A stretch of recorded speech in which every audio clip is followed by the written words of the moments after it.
Good evening and welcome to the We Are Rise show. I'm your host, Brett C. Collins. How's everybody doing out there on this Monday? I'm glad everybody's back. You're rested.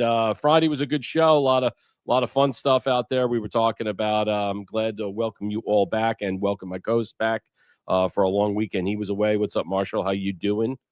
I'm doing good. Happy 420, everybody, and I think it's great that I think our governor here, DeSantis, I think he's a master troller because today you can no longer use SNAP benefits for candy or junk food. So happy 420. Yeah, we'll cover that tonight. I think we're going Pretty to get funny. into that tonight. Yeah. Oh, it's great. It's fantastic. Yeah, I mean, I wonder who he's going to endorse to replace him. This governor's race in Florida is going to be very touchy feely. I can tell you that right now. How was the camel ride on the beach, Marshall? Blues. I, You had a I camel ride? no, I can't wait till the debates with Okay. our GOP hopefuls. That Oh, I for want the to for the see. governorship?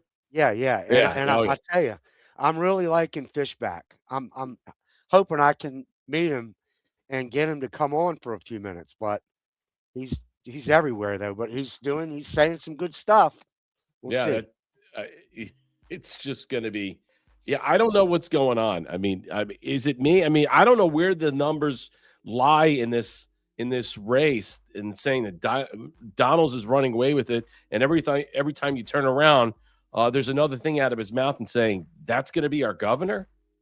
You know, I'm just I don't know. I He's really got don't know. $70 million, man, Yeah. and I think the debates are going to tell it because Well, I people. wonder if Corey Mills, fallout of Corey Mills, who's basically going to be kicked out of Congress as he should. He's my rep. Yeah, yeah, and I have to tell you right now, it's not looking good. But his relationship with Byron Donalds could have blowback. I don't know. We'll find out tonight's show. It's up in the air. Excuse me, it's up to them. IRGC's Shadow Coup, Cash's Kings, Ransom, or crashing out. We're going to talk about Cash Patel. Uh-oh. A lot of crazy stuff going on there. Silent hit list update. We'll talk about what's going on with all these, I guess, all these dead and disappeared people. We're going to follow up on that. I mean, we're going to talk about causation and correlation. And are people overthinking this? Are they just overstepping it? Or are we just trying to put something together and saying, that it's this and not that? I don't know. We're going to break it all down tonight. I want to say hello over on pill.net. What's going on with USA? Thank you for the 217 gold pills. Good to see you. Thank you, Thea, for the 900 gold pills. Monday movie. Yes. Who else is here? I see you, Patty B. Darla L. How you doing? What's going on? Trusty Turnip. Welcome in. Alphabet Omega Pill. What's up, brother? Rhizone 9300 over on YouTube. What's up? Hello, fellas from Pahrump, Nevada. Good afternoon. Where is Pahrump, Nevada? Is that near Reno? Let me know in the chat. What's up, Blue Viking over here on Rumble? Good evening. Cash Patel. Yes, Blue Devilian Man. What's up? How was that camel ride on the beach? Alita Truteran. Good to see everybody out there. Welcome back. We had a great show on Friday. It was a lot of fun. You guys were killing me in the chat. I can tell you that right now. I was laughing my ass off. There was a lot of funny conversations that were going back and forth.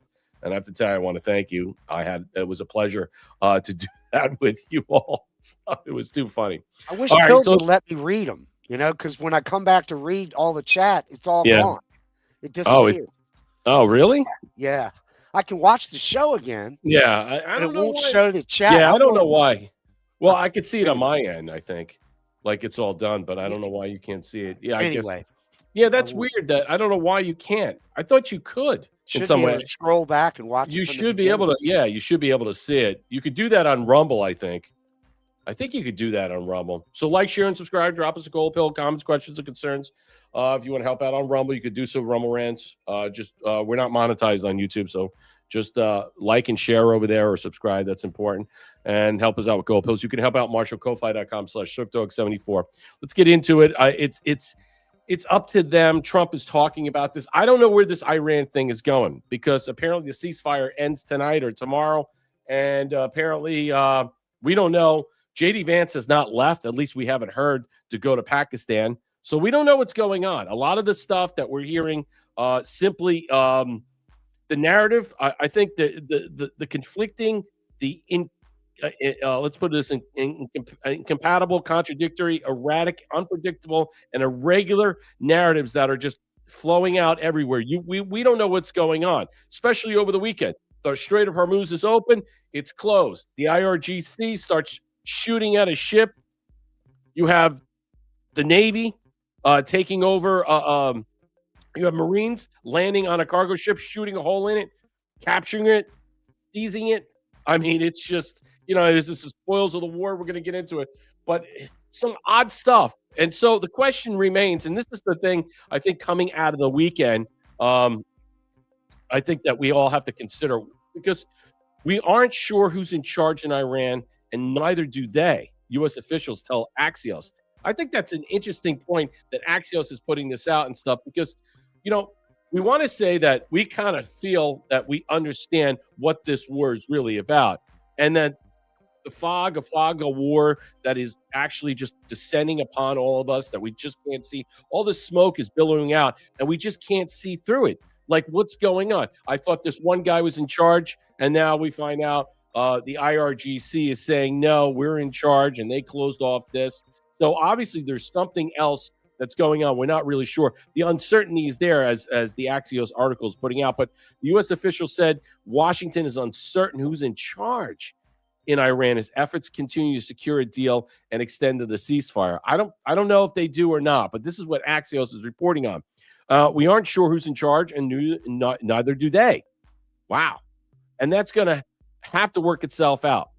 It quoted the officials saying, okay, we thought that they were negotiating with the right people, that they reached the cocktail of what they agreed to and what would be announced. But what happened is the Iranian team went back, and the IRGC and those kinds of people said, oh, no, you don't speak for us, a second senior administration official said. And now they have a real divide over there between these factions, and we're not sure who's going to win. We hope the team we negotiated will win. How about that? Trump says under pressure to make Iran a deal. Maybe. I think in some way this is the most important thing that's coming out, I think, of the weekend. And I think that a lot of people should pick up on this, because I'm going to go right to Liberty Nation, because Liberty Nation has commentary about this, because they were picking up on this. This was late last night to today when I saw this. Who's really running Iran? The confusion and chaos in the Middle East. This is big.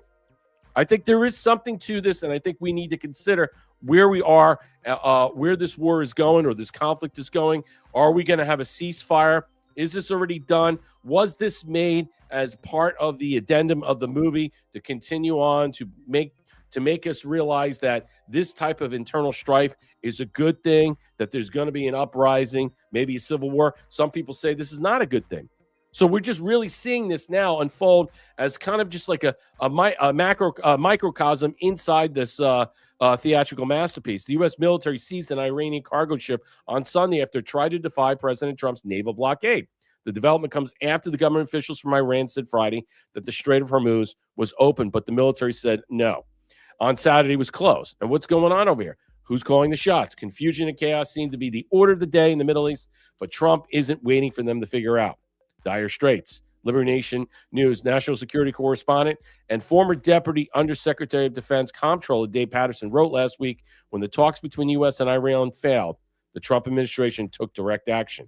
The U.S. Navy set up a blockade of the Strait of Hormuz and all Iranian ports. As of today, I've been hearing that there was 15 to 20 ships that moved through. One was fired on, I think it was an Indian tanker, and we'll cover that a little bit. But on April 14th, Israel and Lebanon agreed to a 10-day ceasefire. Okay, maybe that's a good thing for now. We'll see.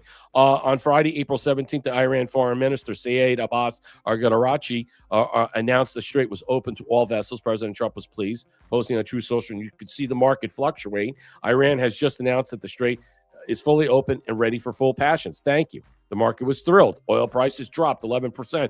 They went from like 101 to like 82, 83 trading a barrel. So that was a huge drop. And on Saturday morning, the Islamic Revolutionary Guard, Iran's military, announced that the strait was closed until the U.S. lifts its blockade. So this is part of their negotiating tactic. And I talked to you about this yesterday and stuff, on Friday. that pressuring them into concessions to make them look weak and obstructive. See, they have to basically, in order to contend with this narrative, they have to show some level of force, that they're not squeezed, that their leverage that's being squeezed out from them. They want to look like they can't be so permissive, so dismissive in some way. So they have to make sure that what you're seeing right now, that they're showing to the rest of the world that, hey, look, we're standing up, we're not weak, we have whatever we have here, and and that's what you're seeing. That's what you're only seeing right now. So President Trump posted on Truth Social, this was the other day, Iranian flag cargo ship named Tosca, nearly 900 feet long and weighing almost as much as an aircraft carrier, tried to get past their naval blockade, and it did not go well for them. The U.S. Navy guided missile destroyer USS Spruance intercepted Tosca in the Gulf of Oman and gave them a fair warning shot. He continued. The Iranian crew refused to listen. Navy ship stopped them right in the tracks, blowing a hole in their engine room. Right now, U.S. Marines in custody of the vessel. The Tosca is under U.S. Treasury sanctions because of their prior history, legal activity, and we have full custody of the ship. Now, I'm going to skip to this because we're going to talk about what did they uncover on the ship, because I want to get to that, because I think that's the most important thing, because a lot of people, I think, blew past that. There was a lot of news about they uncovered stuff that was on the ship, and I don't think this article gets into it, but I just want to go back to the point of what we're seeing right now, is that the reason why there's so much, I think, confusion about everything is that you have to consider the agreements that are made in principle behind the scenes, all right, are not what's being done right before everybody. They have to play this out in such a way to make sure that there is an upside, all right, in some way from their end. They can't look like they're capitulating. Iran just wanted to sign off on the agreement, but the problem is, without formalizing and finalizing said concessions, they want some more concessions. So what they're doing is they're doing this twofold. They're trying to make sure they can get more concessions while simultaneously act obstructive and obsequious and basically continue on with this narrative. And all this is just a talking point, is part of the negotiation that is happening. That's all you're seeing. That's all that's being facilitated. That's why there is so much confusion, Marshall. Yeah, I almost feel like, if any of this is how much is real or we're not, I almost feel like we should just go right to the West where it's really stored, where the real source is at. Right. But how are you going to do that? But we've got Keir Starmer getting ready. It looks like he's going to be out of there sometime. I think tomorrow is election day. So I'm hoping that has something to do with all of this. So yeah, that's another thing. So you have to consider how that plays a part into this. But the important thing about the cargo ship being seized, and now that we hold control of this, it's important. Listen to this article from Gazette Teller. Marines find weapons stashed on seized Iranian cargo ship. This was an interesting read, so I'll just give it to you. It's not that long. United States Marines on Sunday found a small armed cache aboard the cargo ship Tosca, an Iranian flag vessel that tried to run a U.S. naval blockade. And after the USS Spruance, a guided missile destroyer, intercepted a 900-foot behemoth and punched a hole in its engine compartment with a 5-inch shells and 25-millimeter machine gun fire. The combat actions followed a 6-hour standoff after U.S. Navy advised Tosca to evacuate its engine compartment. CENTCOM later released a video of Marines rappelling onto the Tosca's deck, but not of them clearing the ship. That was the other point. CENTCOM source told Real Raw News that the Marines were exhaustively investigating the ship, encountered two hostiles, comparison in body armor. Comparisons, basically, they're wearing protective gear, as it's stating, in a hallway near the galley. However, they appeared to be unarmed, and when ordered to surrender immediately, they fled instead of fighting. Scampering away from the advancing Marines, they didn't make it as far, as the Marines had quickly closed the distance and used non-lethal force to subdue the pair. One of the two described the RRN as Arabs who spoke broken English. Listen to this. Begging for his life, claiming incredulously that he was an innocent stowaway, inadvertently enmeshed in an unfortunate situation. Apparently, he forgot he was wearing Kevlar chest armor and a ballistic helmet. This is odd. By then, the Marines' topside had stormed the wheelhouse and obtained the ship's cargo and crew's manifest, which included photographs of all crew, The stowaway was Mohammed Salih, an electro-technical officer who had served on the Tuesco since 2024. Salih, what's with all these pop-ups? Salih and his partner confessed they ran in hopes of reaching an arms locker so they can defend the ship against American imperialists. They led Marines to an unsecure arms room, which contained weapons racks brimming with Kalashnikov rifles, RPGs, and 3 archaic Soviet AGS-17 automatic grenade launchers. Salih told the Marines that weapons were self-defense in case the ship met Somali pirates in the Gulf of Aden. And when the Marines opened the wooden crates containing night vision goggles, listen to that, GPS-guided chips used in Shahed drones, Salih fell silent. We confiscated it all, and we moved them out to the U.S. amphibious assault ship, Tripoli, to catalog it. They were all playing blockade runner for a reason, and it wasn't some innocent cargo ship, our source said. Wow. And I can tell you right now, think about what that material was and where it was headed for. What was the intention of that equipment? I mean, how depleted of that were they? I mean, you have to consider if they had RBGs and night vision goggles and other stuff. What were their intentions are at night if they got close to one of the ships? I mean, they could have used this to attack one of our ships in some way. If they were using this as they say, or as a claim for defense against Somali pirates, what do you think they could be doing against American ships that were that close to them, that were patrolling them, Marshall? Yeah, with the night vision stuff, they could easily take one of their or a couple of their fast boats that they have and go right up, Right. Or were they going to, drop some of that stuff off? I don't, who the hell knows? I'm not buying the defense thing. No. They wanted to go and reach a port too. That was the other thing. Right. They wanted to go and reach a port to give this to him. Why do you need night vision goggles? Oh, this is good for at night okay. I can understand that but there was something else. The fact that they seized all this stuff and then we're going to find out where this stuff came from. You'd have to consider this type of ship. Let's just put it this way. One of those ghost fleets in some way that are carrying material. Now, they didn't tell us all the other stuff that was on there. I was reading that there are other stuff that's out there that they can't speak about. Now, that is something to consider. All right. And if this is part of the ghost ship fleet that's out there by the cabal in some way that are working in tandem, delivering them arms like a Lusitania in some way, is quite extraordinary that we didn't sink this thing. We were able to get this. And now he sees this. Now we have the oil. We have other stuff that's on there. They're not telling us what it is. So good news here. Iran better do the deal. Iran is now publicly lashing out, claiming Iranians do not submit to force at a JD's advance, heading to the negotiations. We'll see. Questions about if an Iranian delegation will arrive in Pakistan this week for direct talks with the United States. We're getting a new statement from Iranian President Masoud Pezeshkian, who said on X, honoring commitments is the basis of meaningful dialogue. Deep historical mistrust in Iran toward U.S. Gov conduct remains, while unconstructive and contradictory signals from American officials carry a bitter message. They seek Iran's surrender. Iranians do not submit to force. I spoke with President Trump over the weekend, who told me if the deal isn't done, the deal that we made, then I'm going to take out their bridges and their power plants. He went on to say, if they don't sign this thing, the whole country is going to get blown up. Iran's foreign ministry spokesperson held a press conference this morning, indicating that Iran has not agreed to attend the talks in Islamabad yet and is currently reviewing U.S. proposals. We witnessed that the United States insisted on bad faith and violation of the ceasefire. All of this is evidence that the United States apparently does not show seriousness in the diplomatic process. The remarks come as international focus remains on the Strait of Hormuz. Overnight, Central Command said U.S. forces seized an Iranian-flagged cargo ship that tried to breach the naval blockade. President Trump announced the seizure on Truth Social, saying in part, quote, the Iranian crew refused to listen, so our Navy ship stopped them right in their tracks by blowing a hole in the engine room. Right now, U.S. Marines have custody of the vessel. We understand the ship remains in U.S. custody at this hour.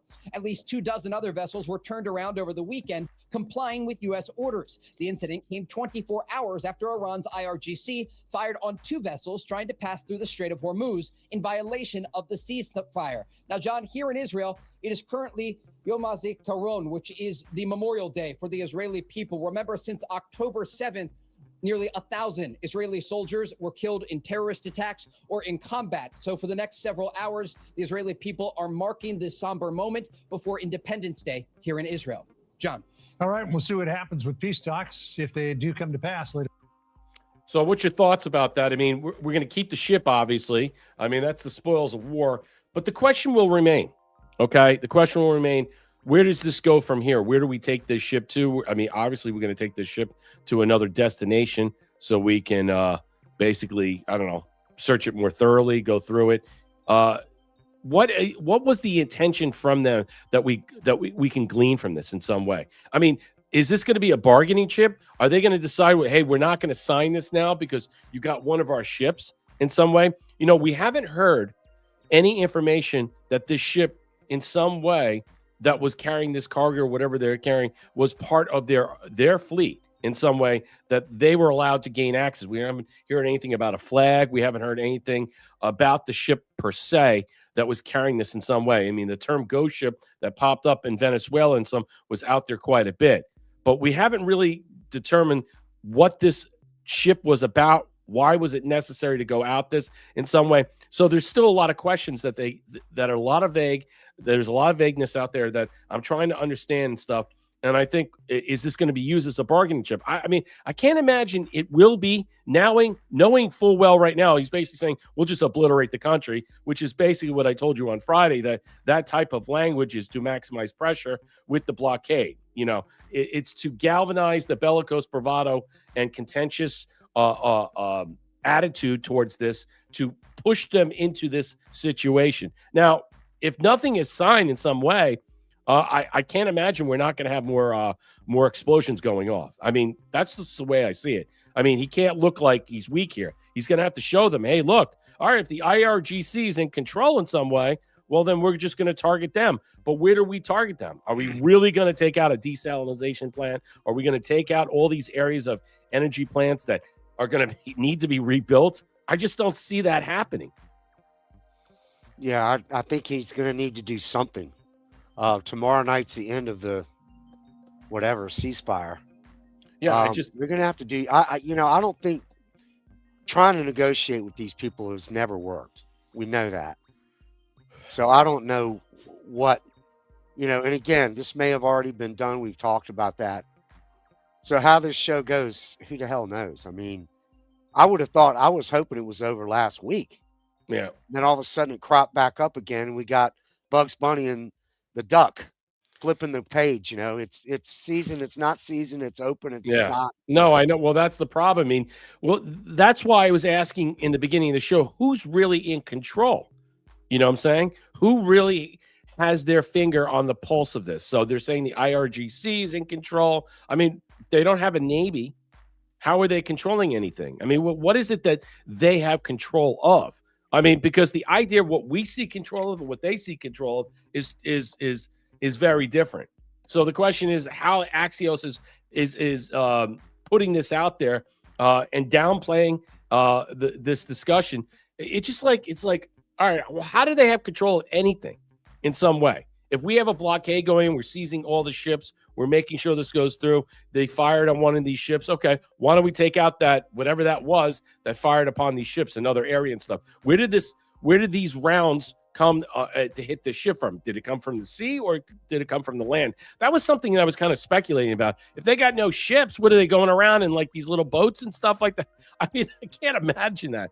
There's just something that's off that I'm not seeing this in so many different ways. So what we're understanding is that what President Trump is doing, he's selling the upside, using the optimism of the blockade to continue to box Iran in permanently. Now, we don't know how long this is going to continue on in some way. We thought it would be done. I still think it's going to be done. But look, whoever we're negotiating with, if they make a deal and the other faction or contingent that has broken off the splinter group, whether it's the IRGC that has basically staged a coup and has, basically not capitulated in so many ways, then that's another problem. What happens thereafter? How do we negotiate from there? So in new details on the Iranian cargo ship taken by U.S. Marines, it was loaded with ammonium perchlorate, sodium perchlorate, sodium chlorate, oxidizers, propellant chemicals, materials that can be used to make ballistic missiles. So there you go. That's what was on that ship. And I think in some way, when you consider this and when you think about that, where did this come from? Who was sending this to them? So again, we're starting to see the pictures that, is this ever going to be done in some way? You're seeing that Iran, at least at one level, they're willing to make concessions. They're willing to surrender in some way. And at another level, they're still what? They're still sneaky little bastards, still trying to gain an upper hand, gain leverage, force new concessions in any way they can. But it seems to me that the longer this continues on with the blockade, the more that we force the Strait of Hormuz with more ships to go through. You know, it's too late with NATO. Even though they might, we don't want their help anymore. You're going to have more Middle Eastern countries going to be involved in some way, and how this is going to take effect, don't know. I'm at this point right now. I'm completely and wholly confused, because I thought this week we would make a deal, but tomorrow is the end of the ceasefire. So we'll see what happens thereafter. What do you think about that, finding these types of chemical weapons or weapons on there to construct or utilize to make a ballistic missile? I mean, that's just, in some way, that's just crazy. And why are we finding out who sent this? Where did this come from? Are they going to tell us where this came from? I'd like to know who sent this to them. I doubt very seriously they're going to ever tell us the truth about that one. Yeah, I'm sure you and I have a great idea of where it came from. But I'll say that, the way I see this, Brett, is the big fella, the big guys that are running the show here, who are not seen. They're the unseen enemy. They are testing Trump. They are testing his will, and that, to me, is what's going on. They are poking him they're poking us with the stick at Trump's eye and all that. And I'm sure he won't fold at all. No. But something's got to be done very soon, because people are just starting to get worn out. We're going to move into summer. We can't have this shit going on. Well, that's the point. I mean, where do we go? I mean, the boat was headed towards trying to go past the blockade to the strait to go to Iran's port. And the thing is, none of these ships were allowed to go to Iran's port. They were just allowed to travel through the Strait of Hormuz. So no ships were allowed to come out of the port, and no ships were going to dock at their ports. That was the deal, or Carg Island, what have you. That was it. And since they did not adhere to that, they were fired upon, and they were boarded. And they told them you were going to be boarded. But the idea that we found this type of stuff, and we probably found other stuff that they're not going to tell us, but this is my problem going forward. How long do we continue on with the blockade? That's the question. How long is this block? It's going to cost us a lot of money on a day-to-day basis in some way. And maybe we should make Iran pay for it, or make somebody else pay for it. I mean, because we're paying for it. So when you manage the expectations about this, all right, and then you look at Iran defending non-negotiable boundaries, this is the problem they face. There are no boundaries left. The only thing they have left is Carg Island. Really. President Trump is not going to blow up Tehran, okay? That he's just maximizing leverage by declaring this and forcing upon them the deal is done, sign it, or this is going to happen. Question is, are we really going to blow up these areas and stuff? I mean, if we do, that's it. I'm saying that, look out, there's a blackout. They're not going to have any energy. I just don't see that happening in some way. And what about the nuclear material? What about this nuclear material that we're supposed to get back? Now we're told that it's a different amount of grams that they have. And we talked about on Friday. Where did it come from? I was doing that poll. Where did it come from and stuff? I mean, this is part of the Uranium One deal, possibly. How did they get this? Who set this up for them? Would they use Russia as an intermediary, or did they use Canada?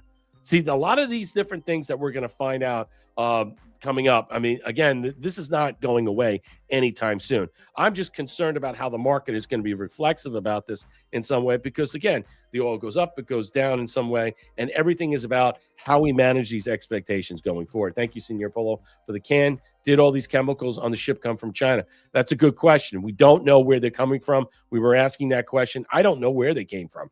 I don't know. We were asking if this was a ghost ship in some way, part of the ghost ship contingency in some way that we saw with Venezuela. Thank you, Thea, for the phone.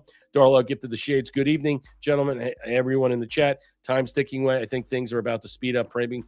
We don't get derailed. No, I look, I agree with that, but we're trying to see what's going to happen tomorrow with the ceasefire. Is it going to come to a brutal end? Let me know in the chat over here in Rumble. You guys are telling me that the chat goes away, only comments remain. Okay. I don't know if it's working or not. Just let me know. The chat is fine. I think they're talking about the comment I made earlier. Oh, okay. Go ahead. Yeah, on it looks like on Pilled you can't go back to old shows and watch the chat. Oh, okay. I see. I'm sorry about that. Okay, I got you. Yeah. I don't understand that either. I mean, but when I go back, because it's my show, I could go back and see the comments because people can donate after the show. So if you were watching the show in replay or the next day or replay mode, what have you, you can go back and donate to the show. So I get to see that. I know I've had that a couple of times. So that's maybe so I'm not doing something right, but I tried it. It's like, it's just odd. Maybe it's only for the people that own the show, own the platform and stuff. So, all right. So Eric Daugherty puts this out. Iran realized it's screwed up. 4 Iran linked ships have abysmally failed to breach Trump's blockade.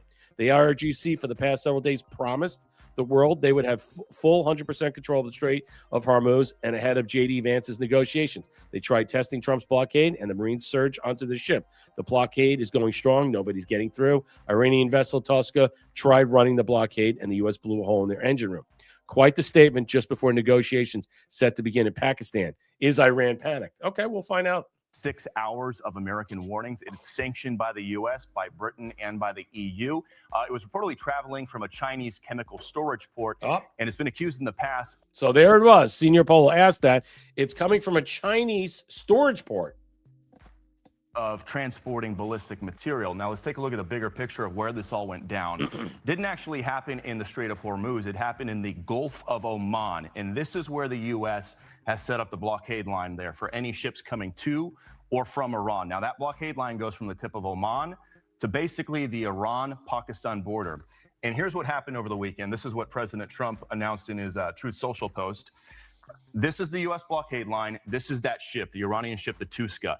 It barely got across that U.S. blockade line before the U.S. radioed to them, gave them several warnings, said, turn around. They didn't turn around. They didn't listen for hours. Then they warned them, get out of your engine room or we're going to fire upon you. That's what you saw in the video. They tried to run that blockade line. Didn't go well for them. The U.S. fired multiple rounds right into that engine room, disabled the ship.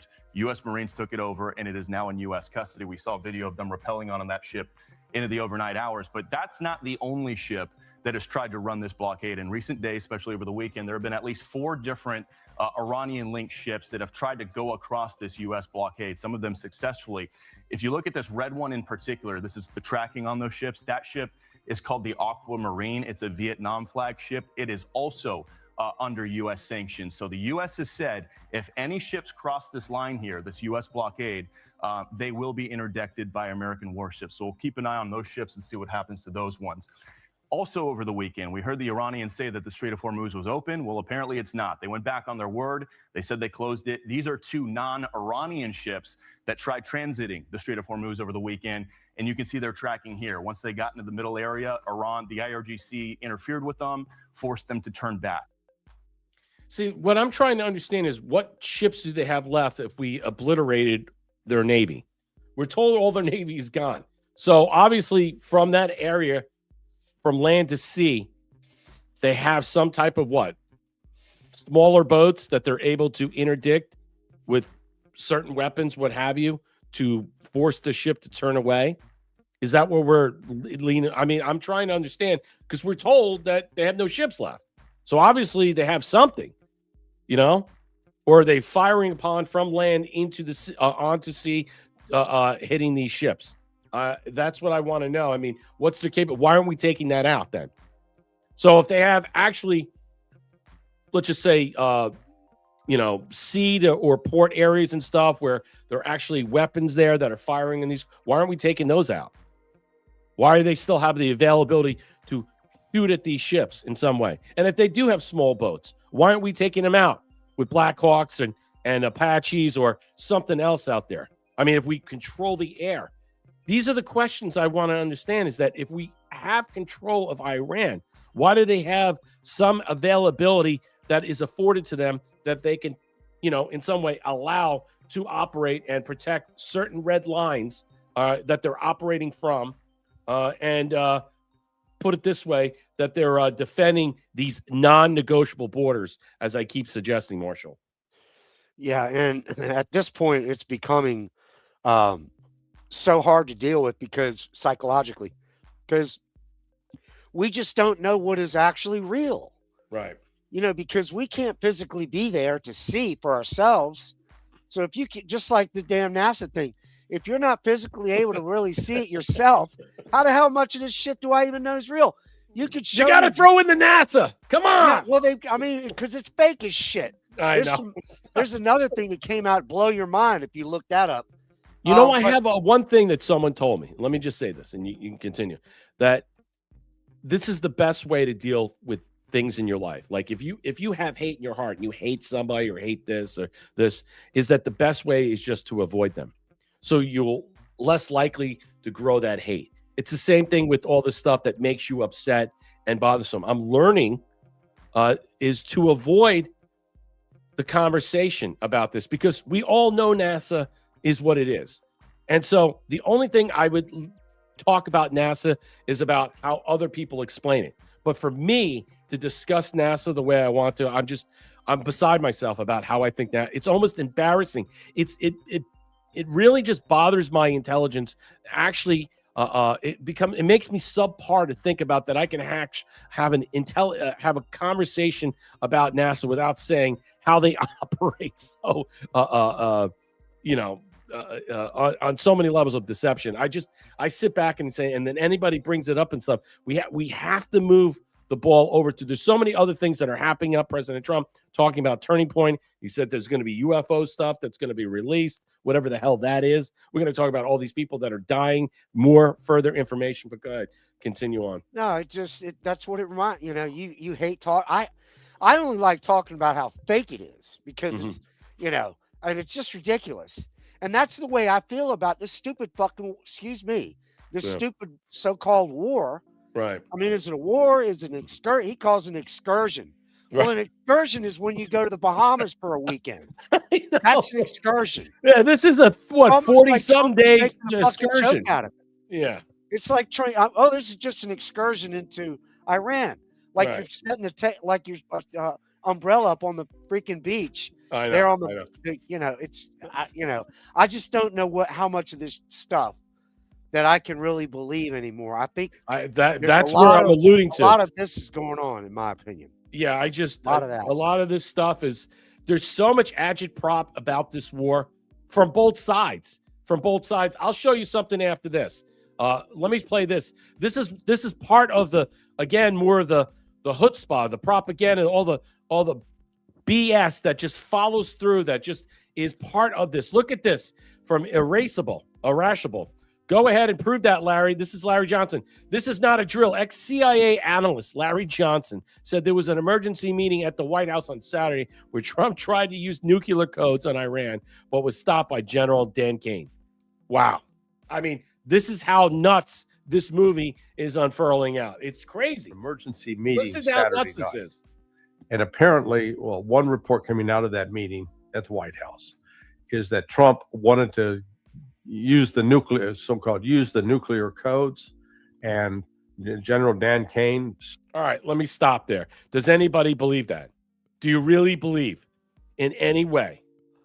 First of all, there's a lot of people who don't believe in nukes. So let's just put that aside. I'm serious. Put that aside. So the idea that he's going to nuke an entire country, really?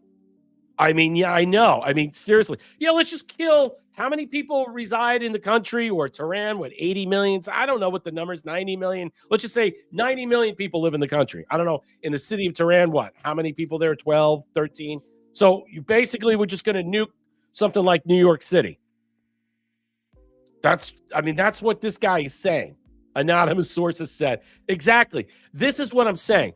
The war has now become so much where it's untenable and it's untraceable. Like, we're getting to the point is that how much of this sweeping malicious fabrications are now going to, and I said, wherever this war goes and what's in between and after, how much of the propaganda is going to fill the vacuous state of it? This is where we are. You can't believe anything anymore. And what I'm trying to process here, and I'm not saying, and I'm calling some bullshit out, is saying, wait a minute, if the Navy's gone and they got nothing, what do they got? Some speedboats or small boats? Well, why don't we know that? And they're going up to the ships and threatening the ships? I want to know about it. How about, are they shooting offshore closest to the water onto these vessels in the Strait of Hormuz? Why don't we take those out? But this guy saying, no, we're just going to nuke them. That President Trump was pulled away. Just remember, like the Secret Service, they pulled President Trump away because he tried to grab the wheel during January 6th. Remember that? Remember that load of crap? Well, they're basically insinuating here, well, he brought the codes out and he was ready to launch, but Dan pulled him away. Raise a can, pulled that thing away, grabbed the suitcase, the football. That's what he's implying. Listen to this. Stood up and said no. He invoked his privilege as the head of the military, so to speak. It was First of all, it's the President of the United States. He's the only one that can do this. He's the only person that is allowed to do this. Now, I'm sure there are military leaders that let's just play this out, would probably be like, no, don't do this. You shouldn't do this. You would be advised against this in any way. But they couldn't stop him. I mean, it's just, the whole thing is ludicrous. And the idea that they're making Trump into be this madman, again, part of the madman theory, continue on and postulating and extending this out. We're gonna destroy the whole civilization. Does anybody believe that? How did you vote for a guy 3 times that you think that this guy, oh, he's a false prophet, he's just gonna blow everything up? I haven't seen that yet. All I've seen is a lot of shit that's been thrown at him, that all they do is attack him on a daily basis. And the stuff is coming out. It's being exposed. But when you hear this nonsense, like Raising Cane had to pull the football away or stop him and interdict into President Trump's way to make sure that he didn't press a button or something. My God, how do these people get the chutzpah, get the balls to say shit like this? I mean, you can just fabricate stuff, whatever you want, and you can get away with that. Where is the fucking gravy? Where's the goddamn sauce on this? apparently quite a blow up. There are pictures of Kane coming out of that meeting with his head down to the ground. So, you know, there's some very, very bizarre things going on in D.C. There are bizarre things that are going on in D.C. You think? Let me ask anybody out there. Okay, now let me just throw this out there, because we all think it's a movie. It's all being played out behind the scenes, as Darla, you like to point out a lot, which I agree with 100%. And then there's another operation that's going on behind the scenes. And everybody on stage that we see on a daily basis is just part of that what? That facilitation and orchestration, as President Trump calls, what is it again, Marshall? That he uses that terminology, that everybody is part central casting. So is Raising Cane a part of the central casting? Is he just there while the real operators are behind the scenes? And is Pete Hegseth, the Secretary of War, just an actor? Is he really the Secretary of War? I'm serious. Did anybody think Kristi Noem was seriously the Secretary of Homeland? I mean, honestly. How about Pam Bondi? I mean, look at the way they fucking wrecked her. Did anybody believe any of this stuff? How much of it is as real as we think it is, and how much of it is fake and gay as we could see it? I'm not implying one thing or another, but the idea that people like this, all right, former spooks, can just go on there, pretend they're Democrats, or they are Democrats, or something worse, to just agitprop this nonsense in as a filler for people to swallow this. Because there are people that actually buy half this shit. I just, it really, for the life of me, I get this. This is the problem with the fog of war, the fogs of war, because everything that's inside that billowing smoke, okay, that you can't see, the opaqueness of it, the thicker it gets, the harder it is to process what we're understanding. We don't know where this is going now. We don't know if J.D. Vance is going to go out. We'll find out tonight. We'll find out if they're bombing shit. How does this affect the ceasefire? Has anybody considered that? These are important things to discuss. Again, if this has already been done, don't worry about it. It's not something to discuss. Don't even waste your time. Right, Marshall? Oh, let's just talk about NASA. That video you showed of that guy. Yeah, Larry That was the Johnson, most former CIA spook. Yeah, that's the most pathetic boomer. And he said it on Jimmy Dore's show, and Jimmy Dore didn't even call him out. Yeah, well, that's too bad for him. But that was the most pathetic boomer goyim slop.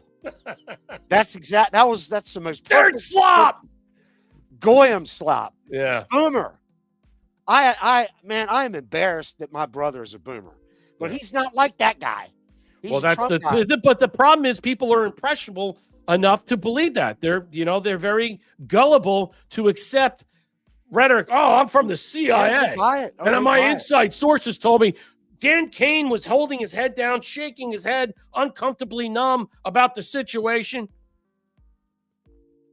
I mean, They it's leave the out same- the part where I'm from CIA and I'm trained to lie my ass off. think about how many senators and congressmen were former CIA spooks. You got multiple of them. You got Spamberger in Virginia trying to change the law when it comes to what? Voting for the election. Go look what she did. It's unconstitutional. Go look what they're trying to do with changing what? The redistricting. So they can get 4 votes in there right now before the midterms or around the midterms. And you know what? They're voting on it tomorrow. And if they do that, so they can what? Take the House and then it'll be impeach. But is it the possibility if they were to do that and they started an impeachment before the midterms? Good luck. Good luck, because it's not going to come until after that if they were ever going to gain. But remember, if they get power in any way, they're coming after all of us. You can't allow it. Can't. I mean, you might as well have a civil war. And I've been saying it. We were in a de facto civil war for a long time. And I'm not worried about anything at this point. I'm not worried about it at all. All right, let's move on. I think I covered enough of that. We're going to get into Kash's King's Ransom, okay, and crashing out and a couple other things I want to throw in there. I want to say hello, FL John. Tell it, Marshall. Tracer C4, hi. Who else is here? I see you. Let's see, Casey Snowman. I see you coming in here. Yeah, thank you, Thea, for the 300 gold pills. Like, share, and subscribe. Drop us a gold pill. Comments, questions, concerns. You want to help out Marshall? Ko-fi.com/surfdog74.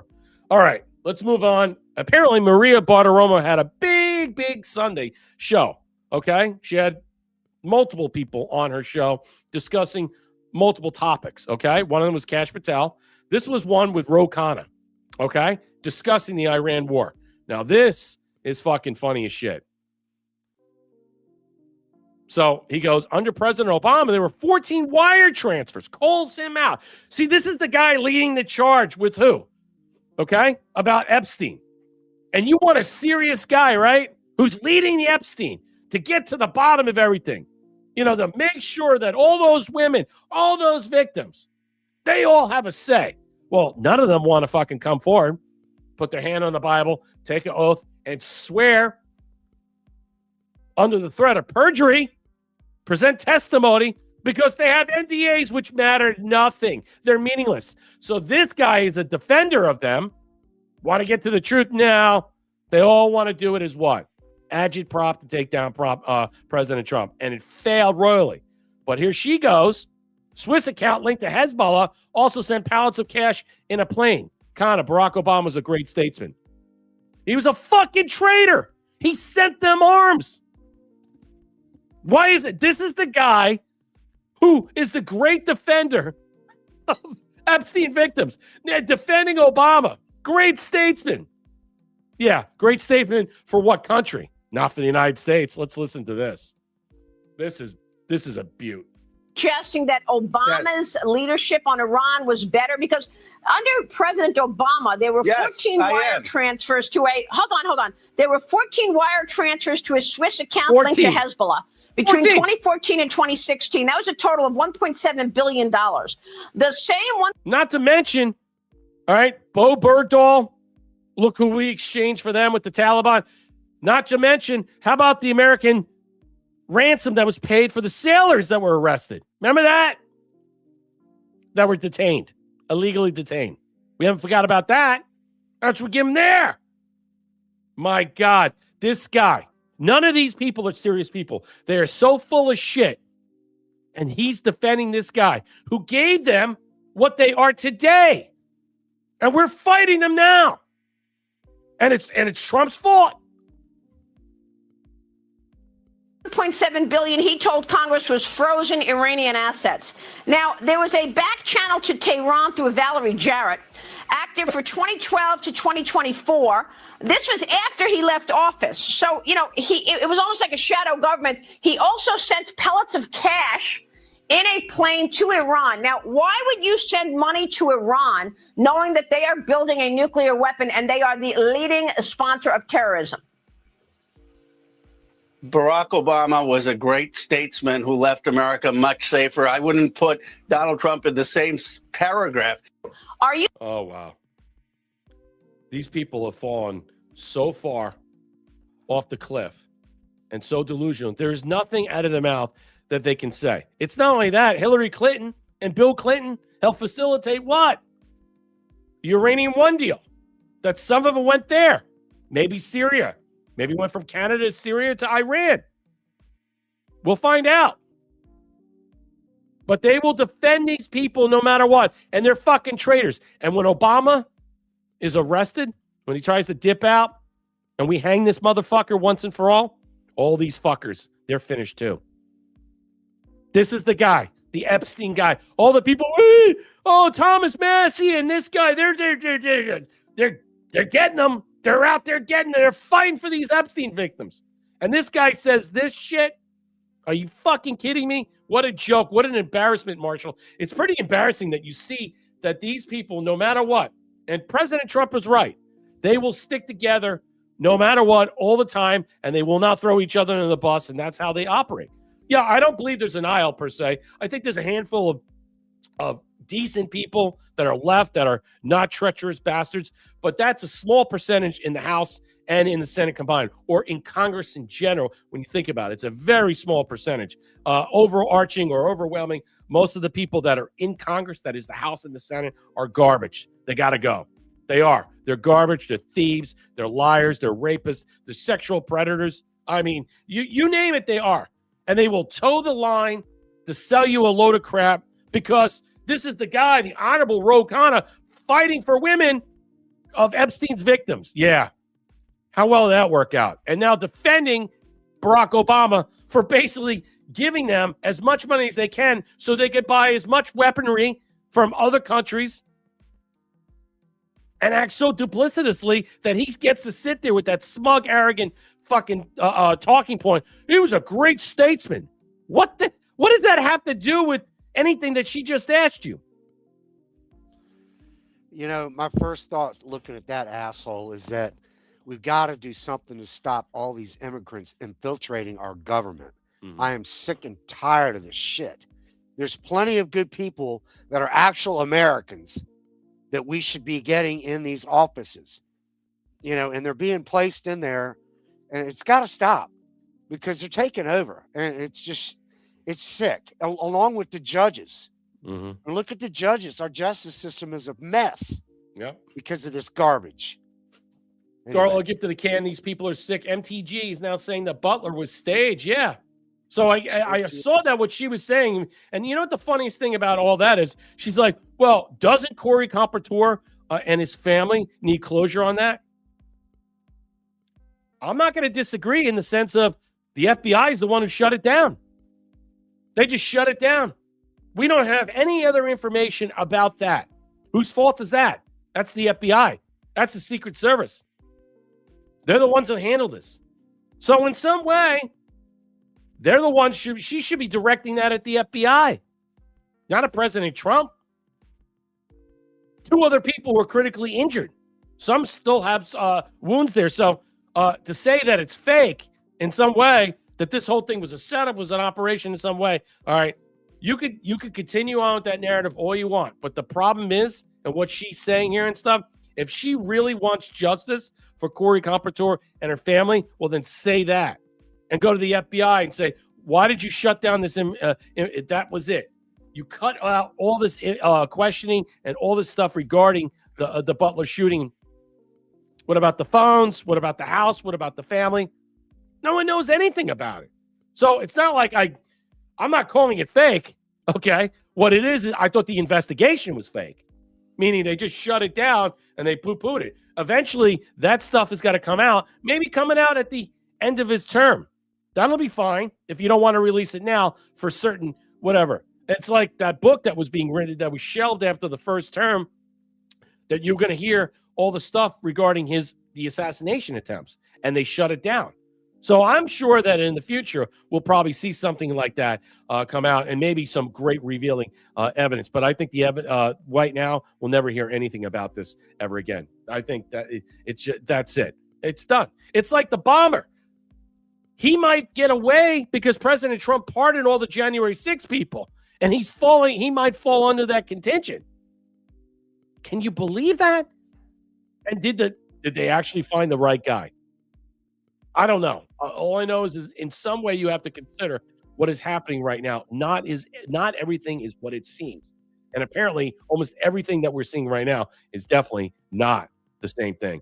Kash Patel promises arrests are coming. Okay, so he was on there. Let me show you this. So he was on there. He was saying this. FBI director says arrests are coming. It's over the 2020 election. Yeah, like Paul Revere riding through Boston. You know, the British are coming. British are coming. We're still waiting. Any day now. I'm sure it's coming. Expiration dates on my shelves are expiring faster than this. So it is critical. We're going to make arrests. I promise you, it's coming soon. Okay. That's what he says. This is the pushback. Do you have anything to tell us? Kash, absolutely. I'm never going to let this go. They tried to rig the entire system. That's something I'm not going to allow. Okay. Let's go. I see President Trump. He says this repeatedly, that the election was rigged in 2020. I mean, he says it all the time. We all know that. And it's almost getting lost because he says it so much. You've been at the FBI now 14 months. Have you done anything about that? And do you have anything to tell us about that? Absolutely, Maria. Look, I've been with the president nearly since day one on this. As I told you earlier, I was the one that led the effort with folks like Trey Gowdy, Johnny Ratcliffe, and Devin Nunes to expose the corruption that tried to thwart President Trump's first presidential election run. And we saw the FISA abuses there. And I lived through it, and the media came at me then, too. That just shows you that when you're over the target, you keep pummeling the target because the media is going to try and pummel you. We are not going to take this and have not taken this laying down. We did already indict former Director Comey, and that's going through the judicial process. But we also, at this FBI, even though we uncovered what we uncovered. You indicted him, but nothing has come. There's no consequential fallout from it. He hasn't been convicted yet. And I know there's something going on Fort Pierce. You got Joe DeGeneva coming in as special prosecutor in Miami. So, yeah, things are looking good. But, again, I will say, how much longer? It's not on your timetable. Shut up and sit down. Okay, I'm just asking a question. That's the world we live in right now. That's exactly what I was talking about the categories on X and where these people put you in. Simple questions are not ascertained properly or not received properly. Here we go. Back in the House Intel days, I had to come in here and find rooms that they hid from the world. I had to come in here and find access on our computer systems in restricted and prohibited case files that they purposely put in places for no one to see and find.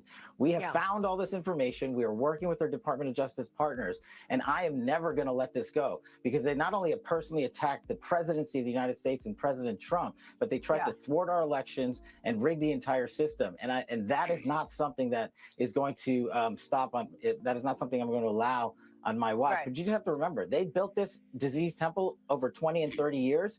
We've got all the evidence. I can announce on your show that we've got all the information we need. We're working with our prosecutors at the Department of Justice and their Attorney General Todd Blanche, and we are going to be making arrests, and it's coming, and I promise you it's coming soon.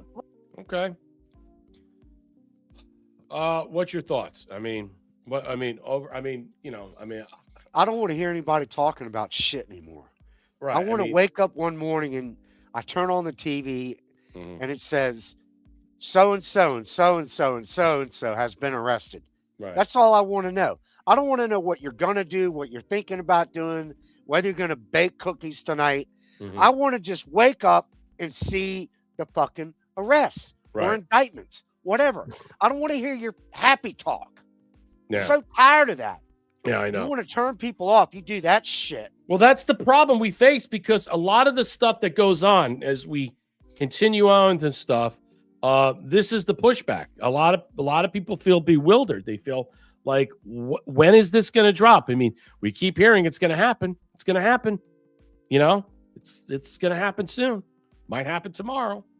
I mean, hell, I got canned goods that are expiring faster than all this stuff. Boneless chicken gifting the shades. Have you seen any good reasons to say as to why we still see chemtrails in the sky? Well, I can't speak to that to myself because right here in town, I haven't seen any chemtrails where I'm at. You know, the skies have been really blue, you know, or it's just been really cloudy because it's rain, but I haven't seen really any chemtrails. You know, and I do look up quite a bit to just graze at the sky. I mean, the one day it was so blue, I was like, wow, the sky just looks completely different. You know what also looks different? The sun. Have you noticed that? When I was out with the other day, I was biking, and I was just biking, and it was just, I felt the heat and the sun. It just felt different on me. You know, there was past times back in, I'd say, like when I'm at the beach surfing or playing volleyball, when I would get burnt. You could see it. I'm like red. But now I'm biking. It's just different now. Something is different. I don't know what to make of it. I don't know if you experience that yourself. I know you go to the beach a lot. Do you experience anything that's off in some way about the sun, about just anything in general where you're located at? And a boneless chicken, I don't know where you're located at. I'm not doubting that you have chemtrails in wherever your location is. I'm just saying from my perspective, if that is true, yeah. Because I know Florida passed that. You know, Florida, there's Maine, there's a couple other states that passed that no chemtrails are allowed in some way to graze our skies. I know many states have passed that. So I don't know where you live to really make a comment about that. But your thoughts, Marshall? Yeah, I don't ever really get burnt out there, but I don't stay out in it all day. But Right. I've also got a pretty healthy amount of built up tan. I just think our sky here, ever since the chemtrail law was passed, Yep. our skies, lately good. it was cloudy, but you know, it'll be, when it's sunny out, that sky is as blue as can be. Yep. And It's the just sun different. feels great. It doesn't, I don't really feel a difference really per se, but I notice what I see is much clearer. You know, We had a lot of fog last month. The start of spring, we had a lot of fog. And I noticed the fog would roll in. I was like, I'm out like walking the dog, and I'm like, man, it's just like this. It's a cold ocean and the warm Yeah. air. And I'm just like, noticed that. Darla, get to the can. You know that you've been invaded when the dot heads in the middle of the downtown Dallas have their Buddha parade, and Abbott has to go. He's another treasonous piece of crap. Yeah, and they keep electing him. Why? Because he's a Bush acolyte. That's why. That's, all right, we got to move on. I got to continue on and stuff. Let me continue on. So this is part of still the Kash discussion. This is Steve Bannon today. This is Mediaite. Steve Bannon suggests Fox anchors grilling Kash Patel was a sanction hit by the Trump administration. Wow. So what's Steve Bannon doing? Is he starting a lot of trouble? President Trump's former advisor, Bannon, argued the Trump administration followed Fox News host Maria Bartiromo to perform a sanction hit on FBI Director Kash Patel. Wow. When we went on a program, Sunday Morning Futures, Bannon made suggestion on his war room on Rumble on Monday after playing a clip of Bartiromo confronting Patel the day before when asking he had any information to verify Trump's repeated claim of the 2020 election was rigged. Absolutely, Patel, before giving a long response, which included him saying, "We are not going to take this, and we're not going to take this lying down." Bannon on Monday seemed orchestrated to him. Bartiromo, that was sanctioned hit yesterday on Kash, Bannon said, "I think somebody wants to know when Kash and the FBI are really going to start to ramp up." Now, it's an interesting point because I'll say this. We have Labor Secretary Lori Chavez da Ramir just resigned as of today. I mean, there's a lot of, she resigned, and there's been a lot of hubbub, people pushing back, a lot of ethics violations. She had a huge liquor cabinet. She was drinking on the job. You start to see how that's starting to foment. They did this with Kash Patel as well, saying that he's a drinker and all this other stuff. So I don't know what happened with Lori Chavez, the labor secretary. Tim Cook resigned. The Obamas resigned. Reed Hastings from Netflix resigned. So you got a bunch of people resigning in general. But as for this, all right, where everybody said last week he's going to be fired in some way, this is what Bannon is pushing. So I'm just going to cover this. Where is he?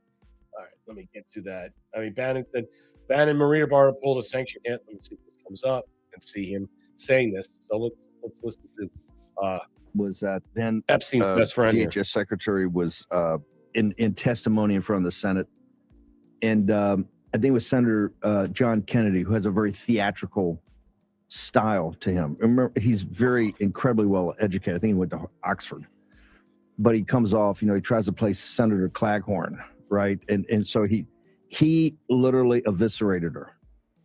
So when you see something like that, that's called a sanctioned hit.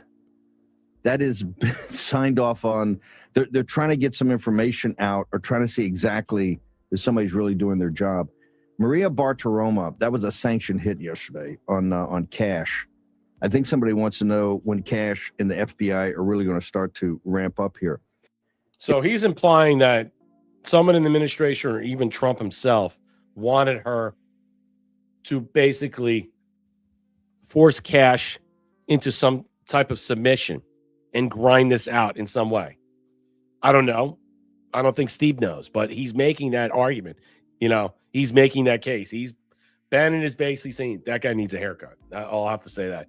Needs a haircut, maybe take a shower or something. But, realistically, I mean, honestly, there's some really good shampoos out there. Get a conditioner as well. I mean, look, the idea here. Conditioner.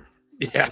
I think the thing is about what Bannon is saying, and it's a logical point to suggest that someone had pushed Maria, or let's put it this way, gave Maria an opportunity to push forth that type of, let's just say, language and not be so subtle and lay into him on this, because she's right.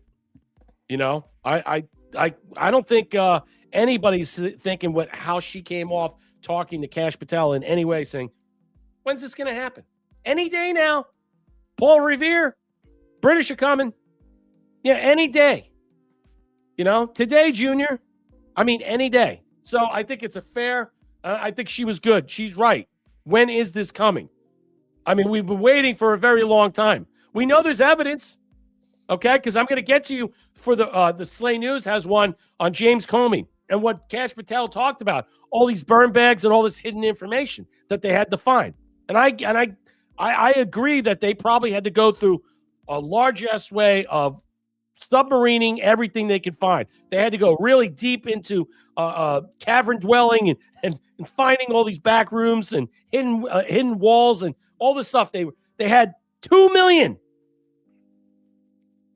chains of evidence and burn bags, 2 million pieces, all on Trump, all scattered around in walls, in hidden floors, in basements, in closets, in bathrooms. I'm serious. Wait till you get to that. All right, this is what Kash Patel is doing right now. Basically what it is, the Cash Kings that's going on, I call it the ransom. He's going to sue the Atlantic for $250 million because the Atlantic came out with a piece on Sunday saying he's a drunk. He's a drunk. I'm going to get to some of the things they said, and they better pony up. Now, it's insane to think that he's suing them for $250 million. You know what I'm saying? I mean, it's just unbelievable.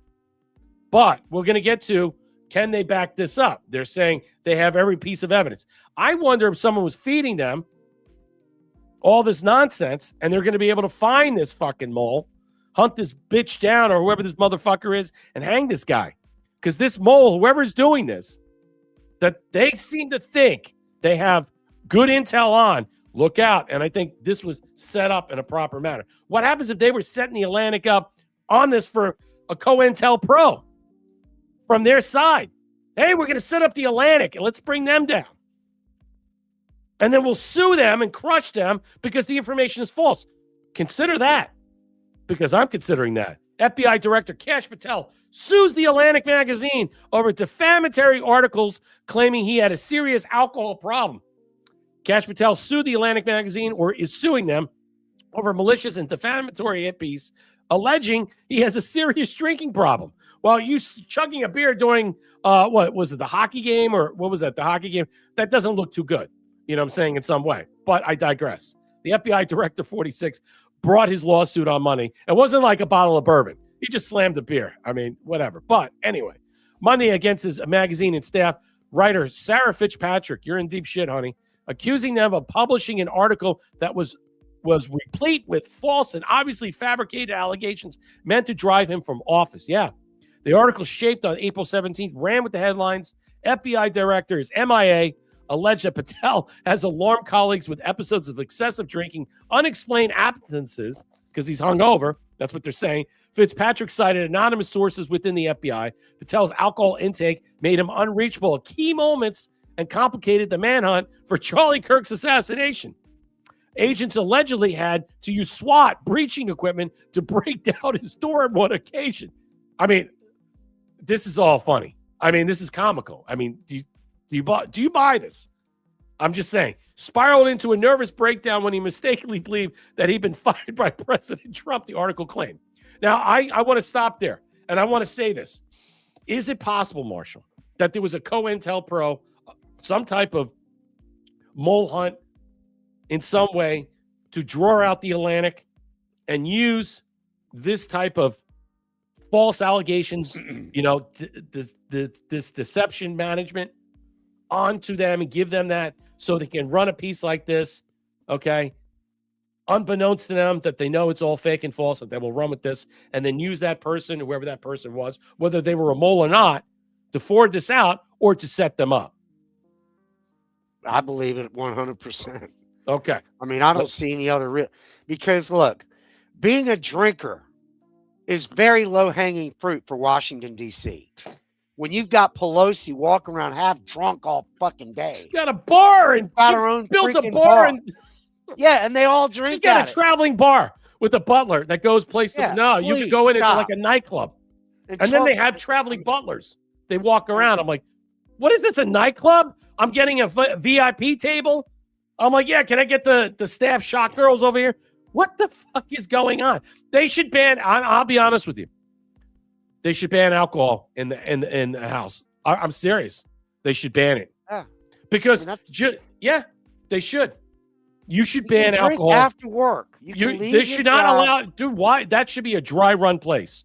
Absolutely. Now, if people want to have their own alcohol in their own offices and stuff, that's one thing. This shouldn't be a bar. Traveling bartenders walking around. Hey, can I fill up your drink? How many bottles would you like today? I mean, it's oh ridiculous. my God. The place is an alcoholic sex. It's just. That's it. That's my point. That's why you have all these touchy, grabby, feely people. You know what I'm saying? Sick. It is sick, and it's getting worse. It should be banned. Patel's lawsuit says all the allegations are false and outrageous. His lawyers say Fitzpatrick relied on this entirely sources, and she knew to be both highly partisan and an axe to grind. The FBI director said the team warned the outlet that the article was categorically false hours before the publication, and accused the Atlantic of having a long-running editorial animus toward him. Patel is seeking $250 million against the magazine following the filing of Patel's lawsuit, Atlantic told the Daily Mail. I'll play it. You know what? I'm not going to play it. Here it is. So we had a beer during the USA hockey team. Launched a scathing list. I mean, look, he's celebrating in a celebratory mood with them and stuff. It's not good optics. But, again, it is what it is, okay? It's not like he's walking around with a bottle of scotch, all right? Or he's playing Dean Martin. You know what Dean Martin was? Everybody thought he was drunk, but he was drinking apple juice. Do you know that, right? It was a role he was playing. It's a problem. It was. He always pretended to be drunk, and he wasn't. He was drinking apple Had the juice. cigarette and the whole Yeah, deal. it was all about that. Now, what I'm saying here, okay, he's drinking a beer in a celebratory thing. You know, when President Trump has people over, he only has beer and wine. You notice that. He don't drink, but he doesn't allow booze, does not allow hard alcohol, spirits. There's a reason. He only allows beer and wine. And any time of these things, that's what people can have. So I'm not sitting there thinking, okay, well, how do I perceive this in some way? Is this a setup or was this a hit job to pull them out? Was this a mole hunt in some way to find out who's giving that information to Sarah Fitzpatrick? It's possible. But it is an insane thing, Marshall, that you're going to sue for $250 million. Now, if you don't have the goods, I can't wait for this to go to Discovery. This is going to be beautiful. I mean, I want to see where they got this information from. I mean, to suggest in some way that you're making this assertion that that the malicious and defamatory hit piece that's out there, that he was actually, they had to break in to a secure building with hostage and rescue team to get him out because they were worried about where he was because they couldn't get a hold of him.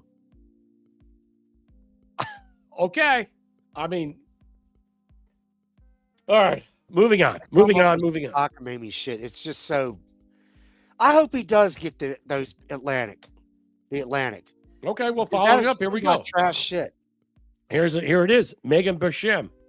Here we go. More outlets unable to confirm the Atlantic at Sarah Fitzpatrick, reporting the FBI Director Kash Patel had a drinking problem. For the Morning Wire today, I spoke on record sources at Descendant Clint, who have worked very closely with Patel and say they've never seen him abuse alcohol. They further told me that though they were obvious people that Fitzpatrick should have contacted for comment, they never heard from her. Now Reuters is saying they've been unable to confirm the Atlantic's claims. This is not going to be good for them. No. And Reuters further notes the Atlantic has inexplicably changed the title of the story from Cash's erratic behavior could cost him his job to the FBI director is MIA. Spaghetti-O, someone's in trouble. This ain't looking good. Ain't looking good at all. I don't know if they're going to win a lawsuit. I mean, were they going to settle out? I mean, they'll have to retract it, number one, and they'll have to apologize. I mean, that's going to be number one, right? You would think in some way.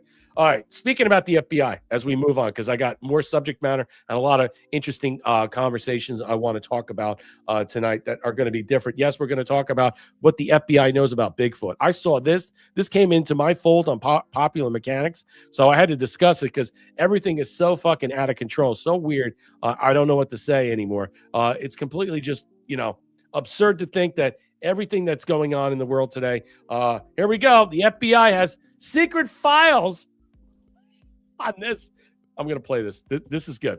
And I was reading this and I was like, oh, this is interesting. I'll cover it. I don't really get into the Bigfoot Sasquatch scenario. It's not my thing in some way. It's an interesting.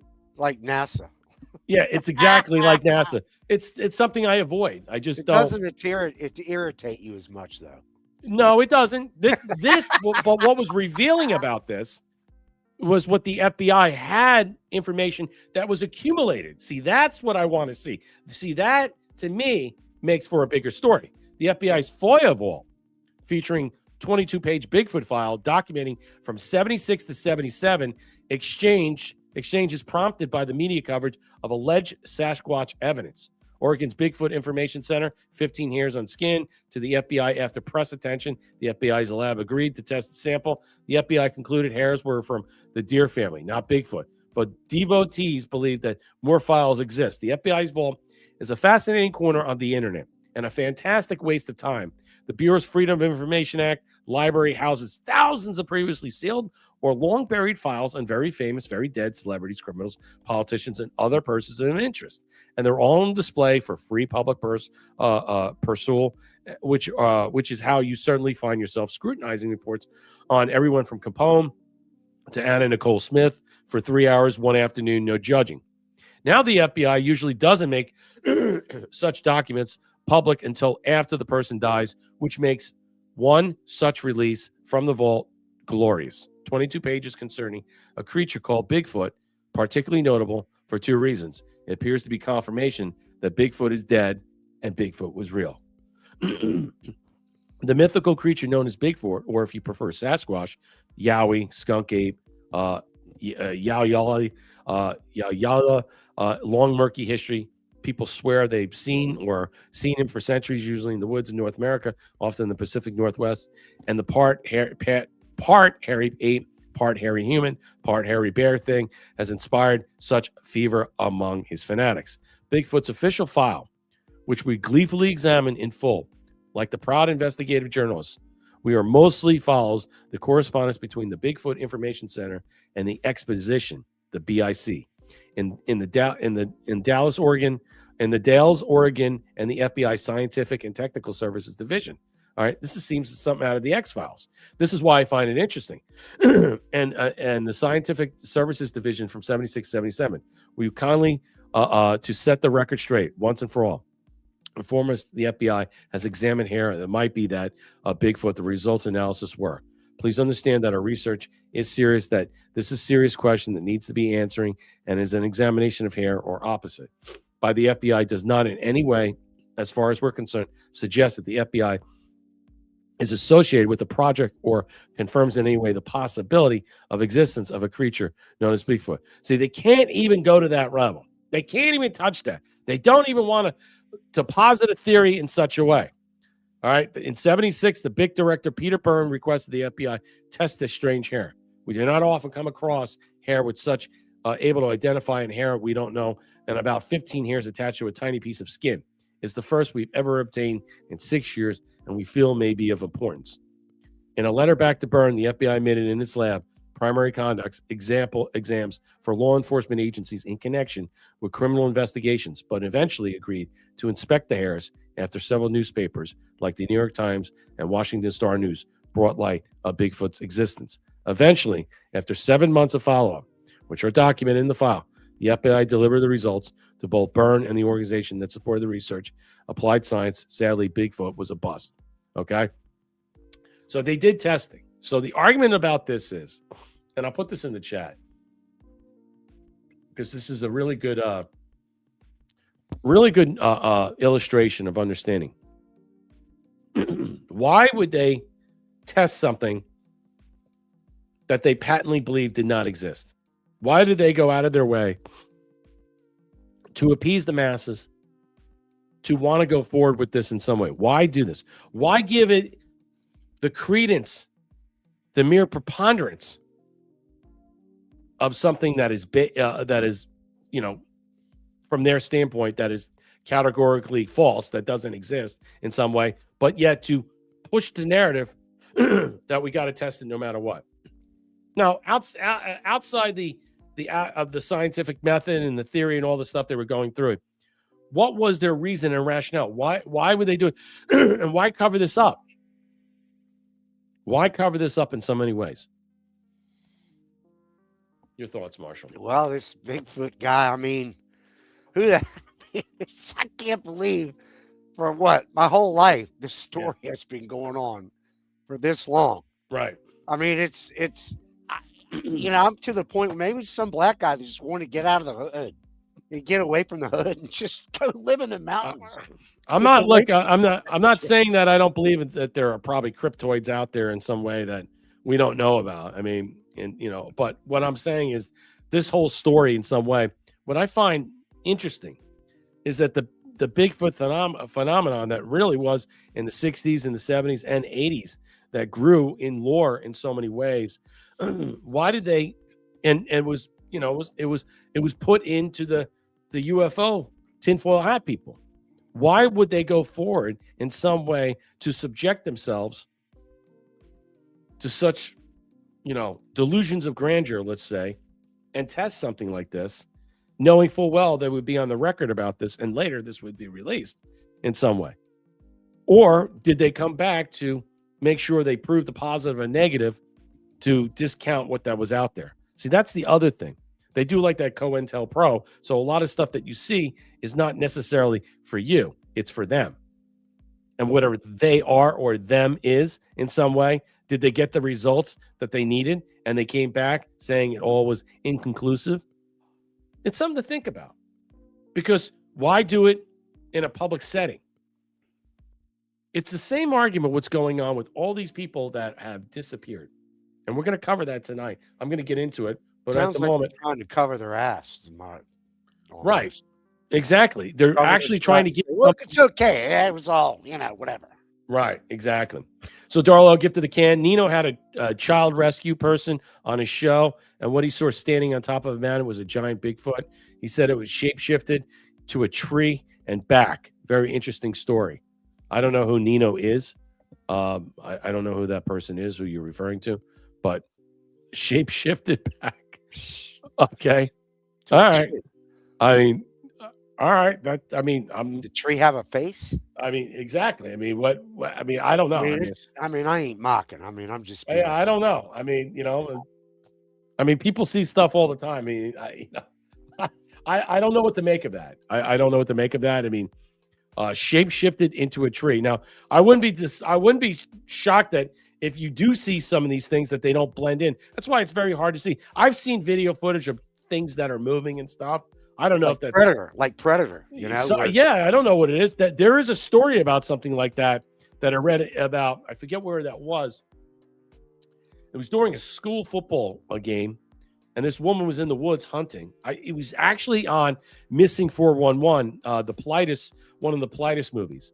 And I really love watching his movies or reading his stuff, Missing 411, especially about the people who go missing in the parks and stuff. That's a very fascinating stuff, which has to do with some of the missing people that we're going to discuss. So 2 million anti-Trump FBI documents found hidden in burn bags. So this is what Kash Patel is saying. A massive trove of anti-Trump records, potentially nearing 2 million pages, has been uncovered inside burn bags, hidden inside a secure room at the Bureau's headquarters. Discovery is raising serious questions about the transparency and handling and sensitive documents. The massive stash of records came to light through a federal lawsuit filed by the political watchdog Judicial Watch. Judicial Watch President Tom Fenton revealed details about the documents during a Newsmax interview. I'm going to move forward with that because of the time. The documents, according to the court filings, date back to the tenure of Director James Comey. The FBI approximately acknowledged that the materials stored 950,000 to 1.9 million pages. Officials said the documents include both older records tied to closed investigations and recent files connected to special counsel matters. See, this is my point. What I'm saying is that they have all this stuff stored away in multiple safes, in safe spaces, in domiciles, and inside the building, inside walls, inside underground floors, inside places. For what reason? So they don't want to release it. So it voids the potentiality for a FOIA request. So by submitting it into the record and having it in some way categorized, so eventually you could draw that out from a FOIA request, they just hid all these pages. That's all they did. So you would never be able to see them or not be able to get a FOIA request. That's what I was saying about the Bigfoot thing. Why put that out there and put yourselves on that, knowing full well a FOIA request will come into pass and that you will have to see it. You'll have to make it legitimate. That's the whole point about this. But they were hiding these pages for the very reason, so they can never be found at all, and then they would never put forth into the record. The agency said it could take between 10 and 12 months to review the process. The FBI added additional time to require classification checks, coordination with other agencies. Wow. Unbelievable, but not shocking, Marshall.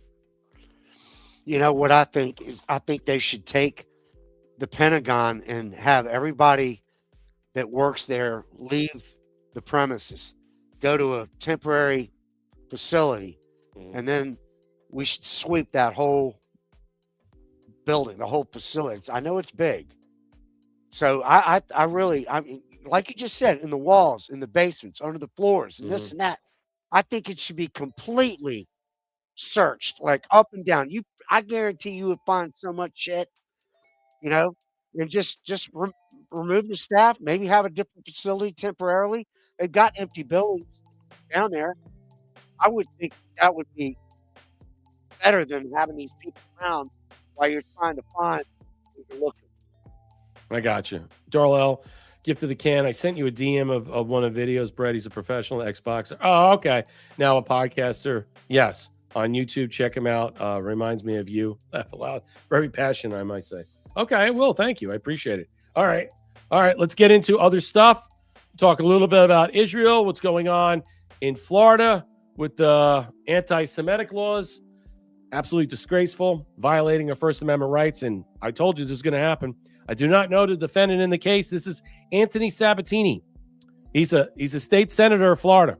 This is unrelated to my other FIU clients, but she has a strong case for false arrest, First Amendment violation. Since 2023, the state has to show a level of subjective mental state regarding the threatening nature of statements that the state is labeling a threat.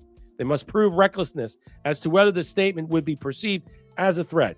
Counterman versus Colorado, 600 U.S. 666. This is a constitutional minimum. From what I can gather from this case, they did not even come close to that. Instead, they purposely decontextualized a joking statement from a student group text to create this false impression of a threat. The case will be obviously dismissed, but for more importantly, she needs to file a First Amendment violation of a lawsuit. A Florida student was arrested and is now facing 15 years in jail for making a joke about the Israeli Prime Minister, Bibi Netanyahu. The student allegedly wrote, "Netanyahu, if you can hear me, drop some bonbons for us, capstone students in Ocean Bank." Honestly, what the fuck? Charged with a felony over messages she wrote in a school group chat. Gabriela Saldana facing a judge Thursday morning. According to her arrest report, this went down in a WhatsApp group chat of about 215 students, where students were discussing an event that was to take place Friday at the Ocean Bank Convocation Center on campus to make their capstone presentations. An FIU police officer read some of the statements in court. The exact words utilized was, "There's going to be a bomb in the Ocean Bank." The judge is a Jew, by the way. So bagel with Glazer. At Jonathan's fault, one of the members in the chat. 7 News obtaining some bits of that chat. It seemed the student wanted the event rescheduled and wrote, quote, "Netanyahu, if you can hear me, drop some bonbons for us capstone students in Ocean Bank Convention Center." Other students wrote they didn't take that text lightly. She later in the chat wrote, quote, "I wrote a dumb joke that should not have been made." I can understand your position, Ms. Corey, and you're saying this is a joke, but to an objective person, it's not a joke, and there would be enough for probable cause. I'm not saying it's enough for beyond a reasonable doubt. I don't know what the state's going to be able to prove at trial. You're not going to be able to prove anything. Unfucking believable. We're losing our First Amendment rights because of the anti-Semitic laws that, let's face it, this governor of Florida brought over when he went to Israel and passed it through here. And now we're stuck with this shit. You make comments like this, you post this in the thing, but come knocking at your door. Good luck with that. Good luck with that. The pushback will continue. The real enemy is Israel. The real enemy is the anti-Semitic laws that are being pushed down, that are trying to replace our First Amendment rights. Hate speech is protected. I don't give a fuck what you say. Good luck. It's in the Constitution. Good luck with laws that the Supreme Court has legislated out. Good luck with all this shit. These are the things we need to fight back.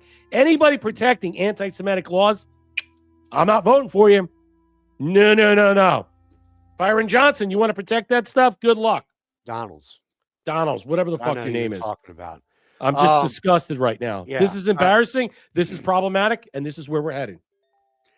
I think that this, and they're going to see others. There's others across the country that are similar to this that come out.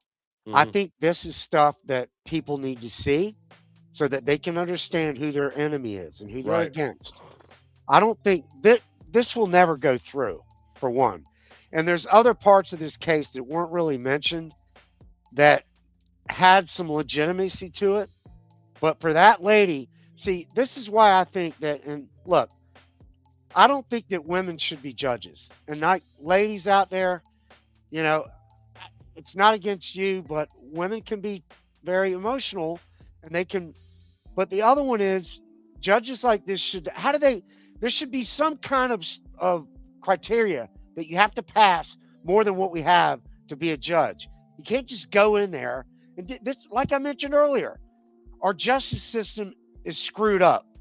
It's in shambles because of people like this judge that you just showed. That's why all those platforms, Snapchat, all those things, I don't have any of that stuff. I'm only on X. That's it. With X and True Social and stuff. Just don't make direct threats to people. That's it. That's it. You know what? But the fact she didn't make anything. She didn't say anything I thought was, I mean, yeah. I mean, so you can't make jokes? You're not allowed to make jokes? I mean, see, this is the problem we face. Who are the arbiters of people to tell you that's an okay joke and that's not a good joke? That's bullshit. That's not free speech. How about the abominable snowman? I don't know nothing about the abominable snowman. You mean a Yeti? I know of it. I've heard of it. The red-nosed I mean, reindeer. it's an urban legend. I don't know. And my hit is not against women in general. I'm not hitting. Well, no, this is the problem not with these. making a hit on women. You have Jewish judges backing up anti-Semitic laws, and that's the problem right there. They're also the same people that allow what? The rotating mental disease of the Black and Latin community or third worlders to go through and in and out, and that's it, and go and attack Whitey. Same people. These people are garbage. They're not good human beings. Let's face it. We have a problem in this country, and the problem is with our judicial system, and it has to change. It needs to change. We need to push back. That law needs to change. This woman did nothing wrong. She made a joke, all right? And whatever. If the joke fell short, doesn't matter. You're not the arbiter of what a joke is. She didn't go out there and say this, this, and that. She didn't say anything. I don't even know what a bonbon is. Someone had to tell me it's ice cream. Candy. Chocolate. Yeah, I didn't even know what a bonbon was. So I assume when I heard that it's chocolate ice cream or something of that. I don't know what it is. But when I figured that out, like bombs. But she didn't say that. No, even if she did, there's nothing wrong with that either. She said chocolate ice cream from all I'm reading it. So, I mean, honestly, this is ridiculous. It's sad. Yeah, these charges should be dropped. I would sue. Definitely. Oh, I get my day in court. Get a good lawyer. Sue the judge. I would sue the fucking judge, man. Brett was talking the 40s and 50s. Yeah, I mean, I understand. I mean, I know of it. I know of the folklore. I'm not saying I don't know anything about it. You know, I've never been to the Himalayas. All right. I mean, honestly, I think Scooby-Doo found one, but that's as far as I know. I mean, I don't know what to say about this stuff. Mystery machine. I think people misinterpret why I brought forth the FBI in discussion of that. There are many X-Files like that the FBI dabbles in. Okay. And the point being and stuff, how many reached the level where they were categorized and put up that you can get a FOIA request? But yet, James Comey misappropriated under his watch almost 2 million pieces of documentation that were never categorized and put into the FOIA database so you can get a copy of that. Do you understand that? They purposely withheld that by hiding it. See what I'm saying here? There's a point to this. So Leviticus 18:22, this is Pepe Deluxe. Do not have sexual relations with a man, as does with a woman.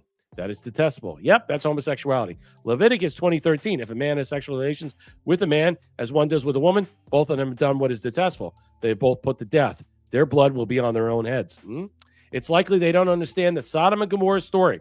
They are more pagan than Iran and don't even believe in the Torah. Yes, pride rises the lowest places on earth. This June, the Dead Sea becomes Pride Land, the biggest LGBTQ fucking festival ever in the Middle East. 4 days of nonstop celebration, community, and connection. Israel celebrates its LGBTQ community bigger than ever. May God strike down. Honestly, brimstone and fire, bring it. Disgusting. Disgusting. Aberrations. Spitting in the eye. Spitting in the eye. The largest pride festival in the Middle East. Good luck with that. All right, $20 says there's a false flag. I'll bet any amount of money that's a false flag. This is false flag reading all over it. I mean, they think October 7th was a false flag. This is a false flag written all over it. That's inviting it. Don't you see that? I mean, I don't know. What say you? I mean, are they inviting a false flag? I mean, wouldn't you think in some way? Well, they said it's the largest gay, whatever the fuck they call it. Yeah. The largest pride thing in the Middle East. No, It's not. It's the largest pride festival in all of Asia. Israel has they probably have the largest gay pride festival than anywhere else in the world. Yeah. Most people don't know that. Most people think that Israel's like, praying and God and Allah, hallelujah and all They're that. the ones that push the global homo agenda. Push all this shit. Yeah. It's sick. That is the most depraved country in the world. I'll say it right here and I'll stand by it. Yep, absolutely. Here's another depraved, sick, disgusting human being. Here we go. I was stunned and sad, and then you condemns Jesus statue vandalism by an IDF soldier.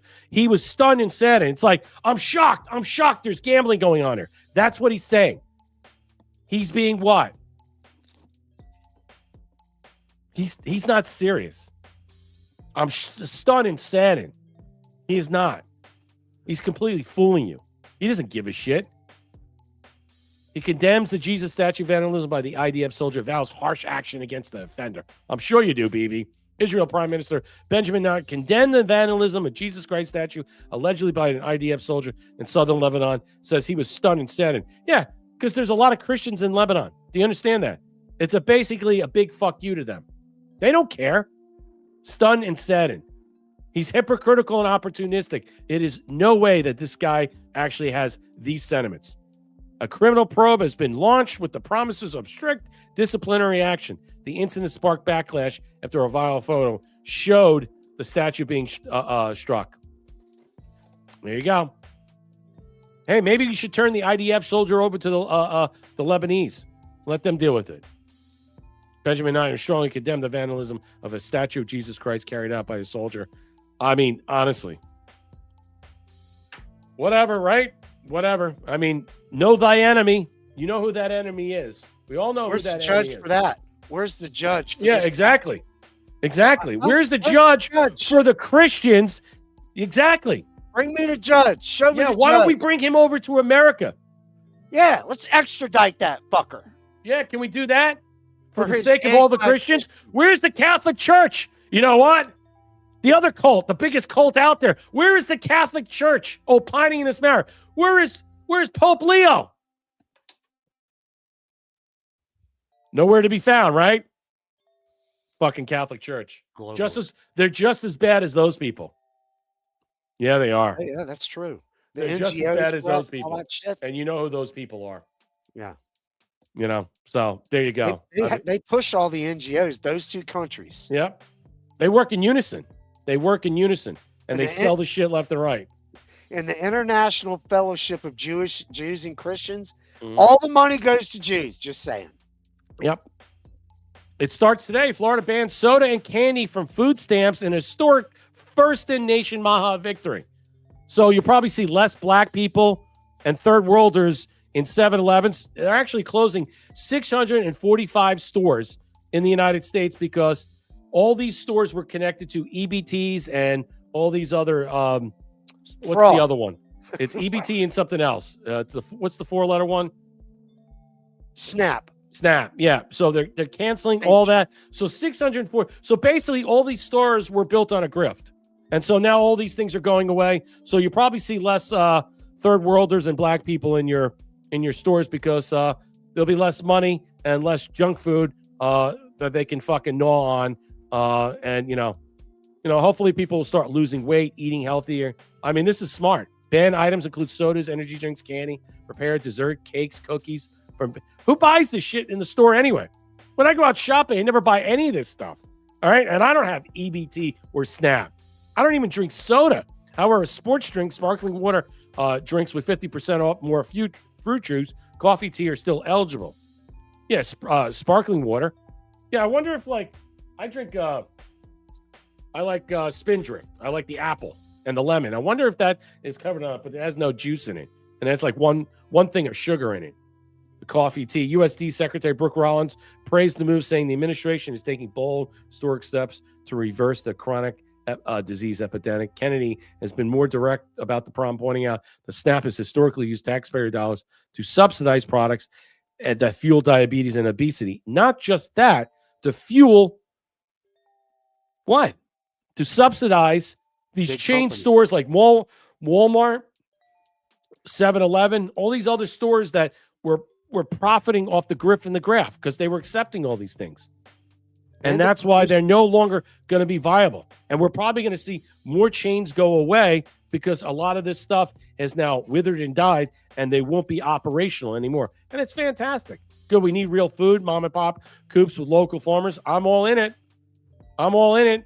I was, it was fun. We were at the other day. We were in Tampa at a farmer's market downtown in Tampa, and it was fine. It was all good, like honey and all this other stuff. There was good restaurants, But who eats that junk? Who eats that junk? Seriously, who buys candy? I'm in the mood for Snickers. I buy a big bag. Who buys that?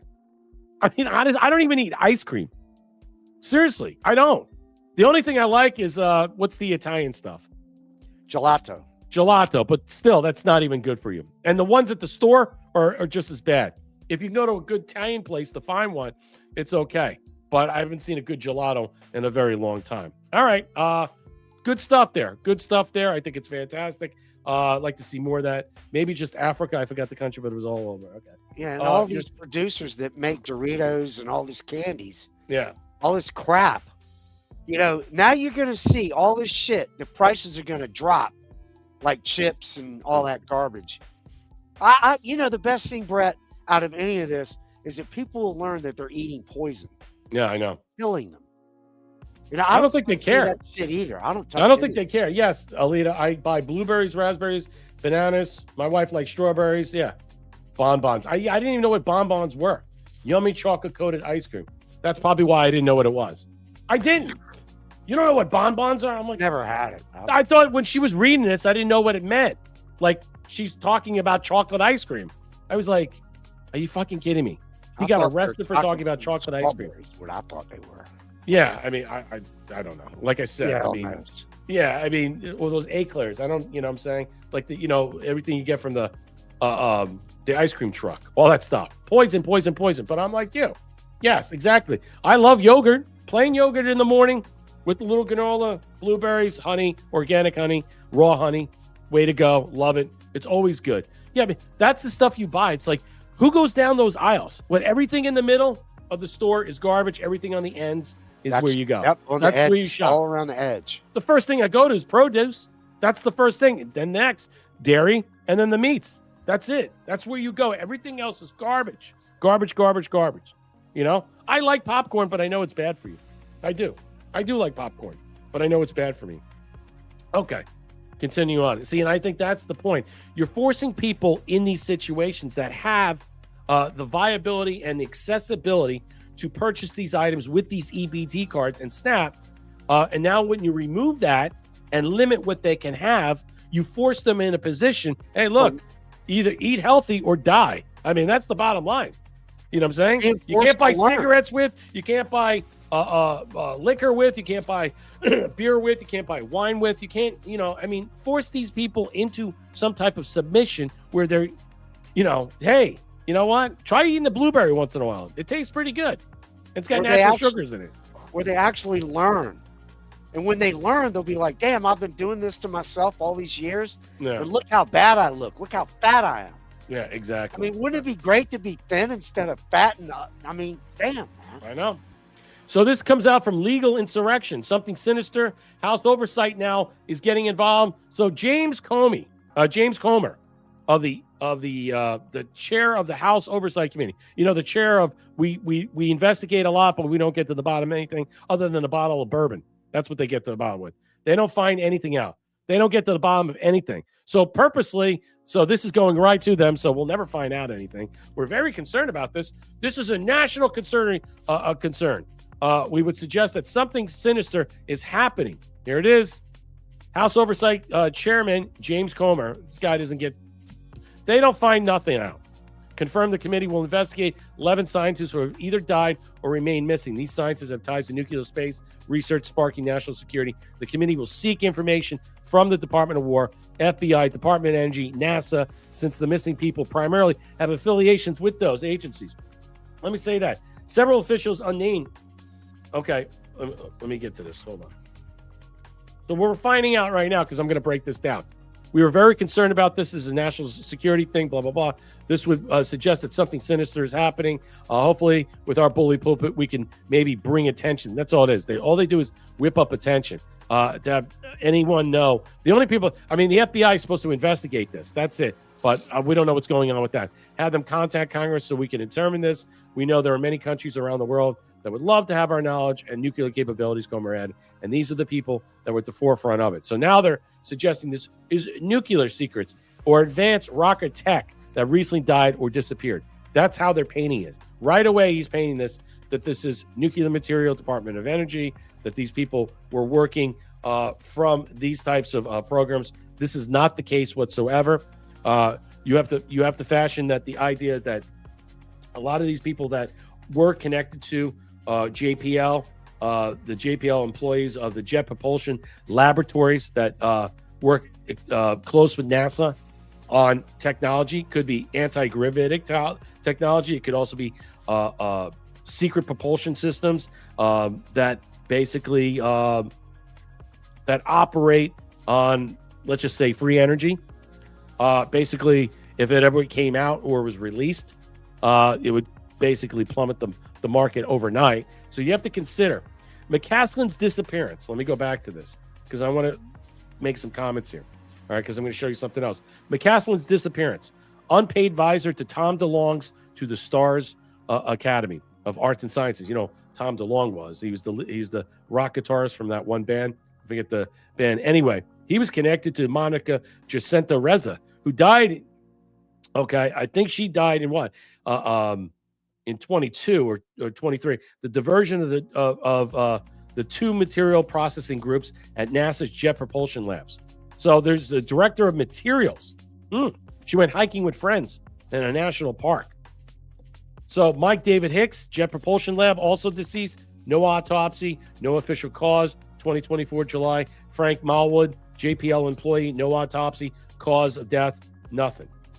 So the idea is that is that the suggestion that they're moving out of and what they're into is that is this connected to UFO or reversed engineered technology?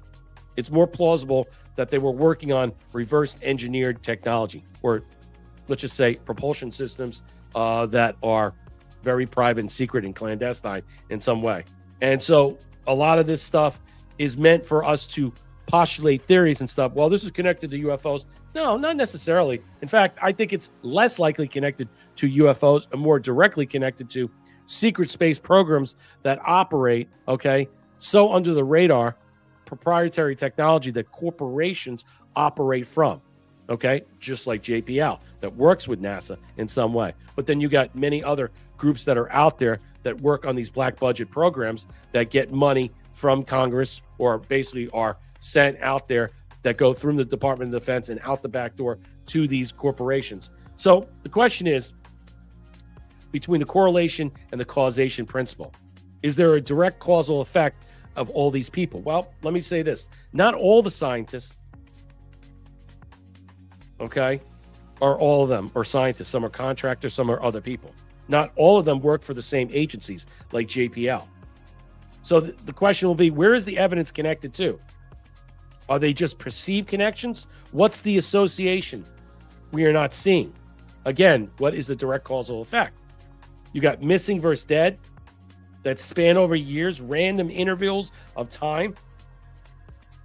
Carl Grimler, who was shot in the face on his porch.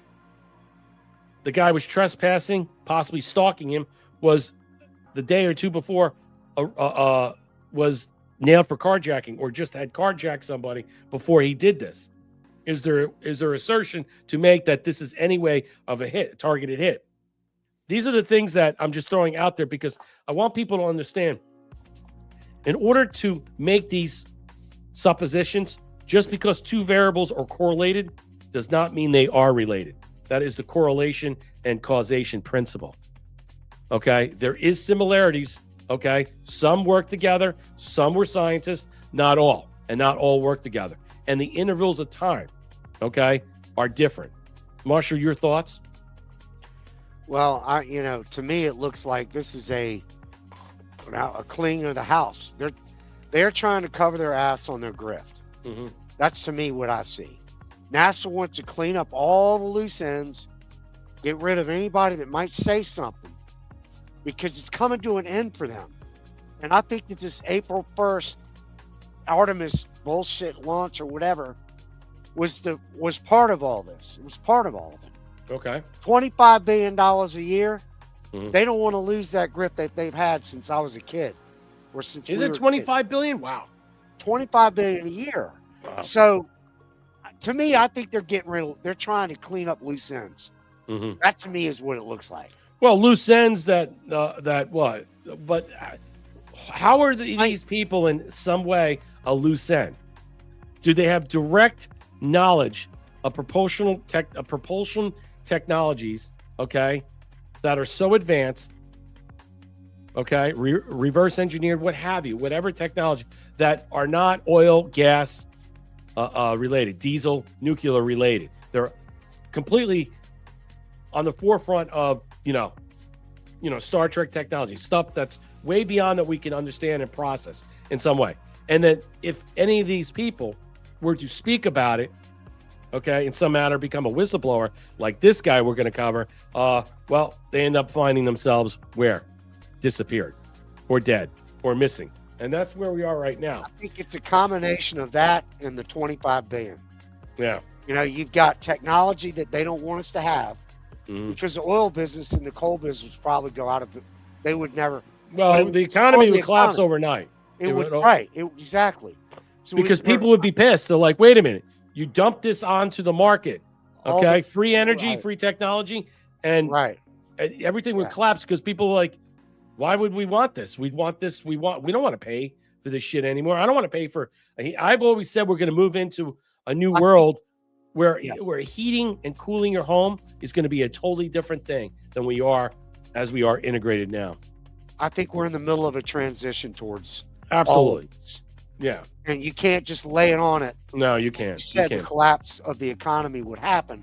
Yeah. So you have to gradually move back to probably what we had. Well, there's a movie with Keanu Reeves, and Morgan Freeman, and it was 1996, I think it was, and I forget it was, and they were working on this free energy thing, and you could see what happened. And he even says that if you dump this on the market today, everything would collapse. You have to slowly release it out. All right, but the question is when and how. That's the problem. And I think at this point, are they tying up loose ends or leakers? Yes. Thank you, Curious Cat, for the cookie. Wood USA, thank you for the 717 gold pills. More gold pill love. Support the boy stream. Let's effing go. Like, share, and subscribe. Drop us a gold pill. Help out MarshallKofi.com/surfdog74. Go ahead. No, I think we're heading in that direction. You just can't lay it all out at once. Well, but the thing is and stuff, why kill these people then? I mean, what if they are threats as leakers in some way? I mean, the guy McCaskin's wife has said that he had mental issues. He had mental issues. He left certain things, his phone, his other thing. He took his gun. I mean, it doesn't sound like he had a mental issue. And then the way this was, that he just walked up and left and disappeared. It seems odd in some way. So here's another one. A secret whistleblower found dead before testimony. So a former U.S. Air Force intelligence officer was preparing to blow the whistle about alleged UFO secrets and found dead before he could testify before Congress, prompting Republican congressmen to demand federal investigations into suspicious circumstances surrounding the whistleblower's death. Eric Burleson, Republican from Missouri, had formally requested the FBI Director Patel open an inquiry of his death. Matthew James Sullivan, 39-year-old Air Force veteran, died on May 12, 2024. According to reports, Sullivan had been scheduled to testify as a whistleblower in connection with the congressional investigations into whether the U.S. government concealed evidence related to UFOs, unidentified aerial phenomenon. Let's be clear. This has nothing to do with UFOs and unidentified aerial phenomenon. It's about the biggest secret of all, okay, is us taking their technology, reverse engineering it, and having a secret army of this that is proprietary, that is connected to large corporations that outfit this stuff, and that we test this in so many different areas. And that the new future tech that we have is ready on standby to what? Sell to the American public, to sell to the corporations, or to transition into the next what? World that we're going to move into. What did Richard Dolan say? He talked about I forget. I have the book that he talked about the discussions about the breakaway civilizations that we're living on, or they have already broken away. The question is now, if they have already broken away, what remains here that we're working on that we still haven't seen yet, that we're still in the dark? We're still living in 19th and 20th century technology when we could be living in 21st, 22nd, and 23rd technology that's already been advanced, maybe even more. Sullivan's official cause of death has not been publicly disclosed. Initial reports describe the death as a suicide, but the cause has never been confirmed.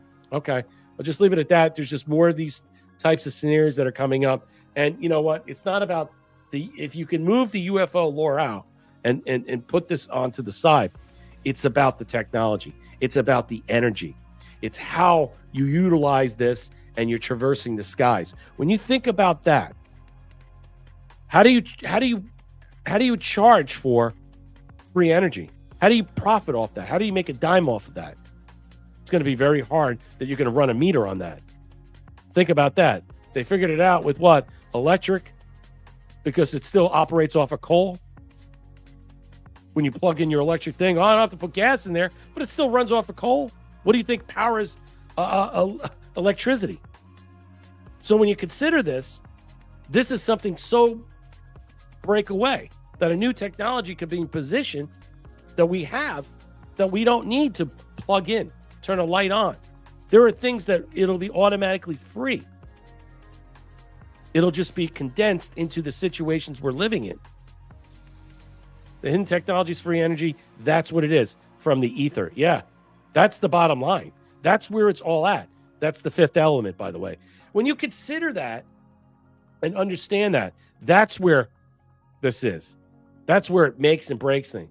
The whole stuff about this, it's not about aliens and whether, I mean, there are probably things that are going on that they don't want to tell you and stuff like that. But what I'm saying is shit that we probably need. We're talking proprietary technology. That means technology that you and I don't own, that the American government don't own, even though we subsidize it through taxpayer dollars that went out the back door to black budget programs to these companies. That's what it was. And these companies, what? They hide it because they have no operational, let's just say, authority to give out their information about something that they created with our money. That's the bottom line. That's how it works. It's the corporations that control it. And ultimately, in the end, they'll have the final say in it. I wonder to see how President Trump really breaks the mold on how he's operating and maneuvering through this subculture that we're living in. I mean, we're not going to get any free energy anytime soon. I think the advancement of AI, unfortunately, will lead to the downfall of oil and gas because the truth will come out and people will be, well, wait a minute. If you're operating these systems in this manner, well, there's other ways that you can't hide the information from people. It'll automatically come out and people will demand it. The question is, it's the timing. When is it the right time to start to slowly transition in this out? I mean, we're rebuilding stuff in Cuba. We're working this in Iran, and we're starting up all this stuff. When does oil and gas and coal become a third wheel? Something to think about, Marshall. I mean, watch white people turn around and find the new technology, and we end up light years ahead of everybody else. Yeah, that's kind of being facetious there. But that would be funny as shit. Yeah, I know. All of a sudden we're like, bye, and then we go to Mars. True, Taryn. I think this is the avenue they will use to go after the corporations. Yeah, I think so. That's a good point. Yeah, that's good. Yeah. It is a good point. This is the avenue they use to make them submit because, from a court standpoint, proprietary technology, that this is copyrighted technology. It's already done. You can't force them to put this out. You can cajole them in some way, grease the skids in some way to ease this out in some way. And President Trump is one of these people that can do this in some way. I don't know what the future will bring, but there has to be a way that the corporations will want this to come out because even though they were subsidized by us, all right, that this technology is now, beyond classified and stuff, they have to release it because the longer this remains hidden, the bigger problem we'll face. And the less subsidies these corporations should get going forward, as far as I'm concerned. Thank you, Darla, for the can. All these pyramids and caves, that they perfect hieroglyphs with no suit on the walls, had the technology for the light source. Yeah, I saw that. There was something I just saw on, I forget what it was. I don't know if it was on Prime or, man, I was just watching something too. And I just saw the same thing, technology for a light source. I was just watching something about that. And it's interesting, more and more of that stuff is coming out. So Ted Logan puts this out. Everybody knows who that is. 31 years ago today at 9:02 a.m., Oklahoma City bomb was detonated. But who really did it? You got to listen to this. This is a beaut. And I'll turn down the music.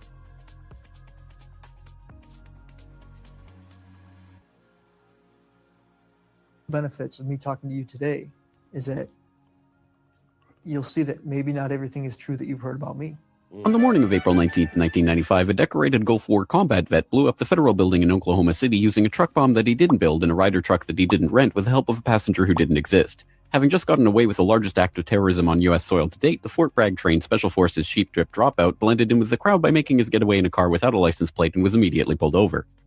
The ATF was the supposed target of the attack, but luckily all of their agents were out of the office that morning.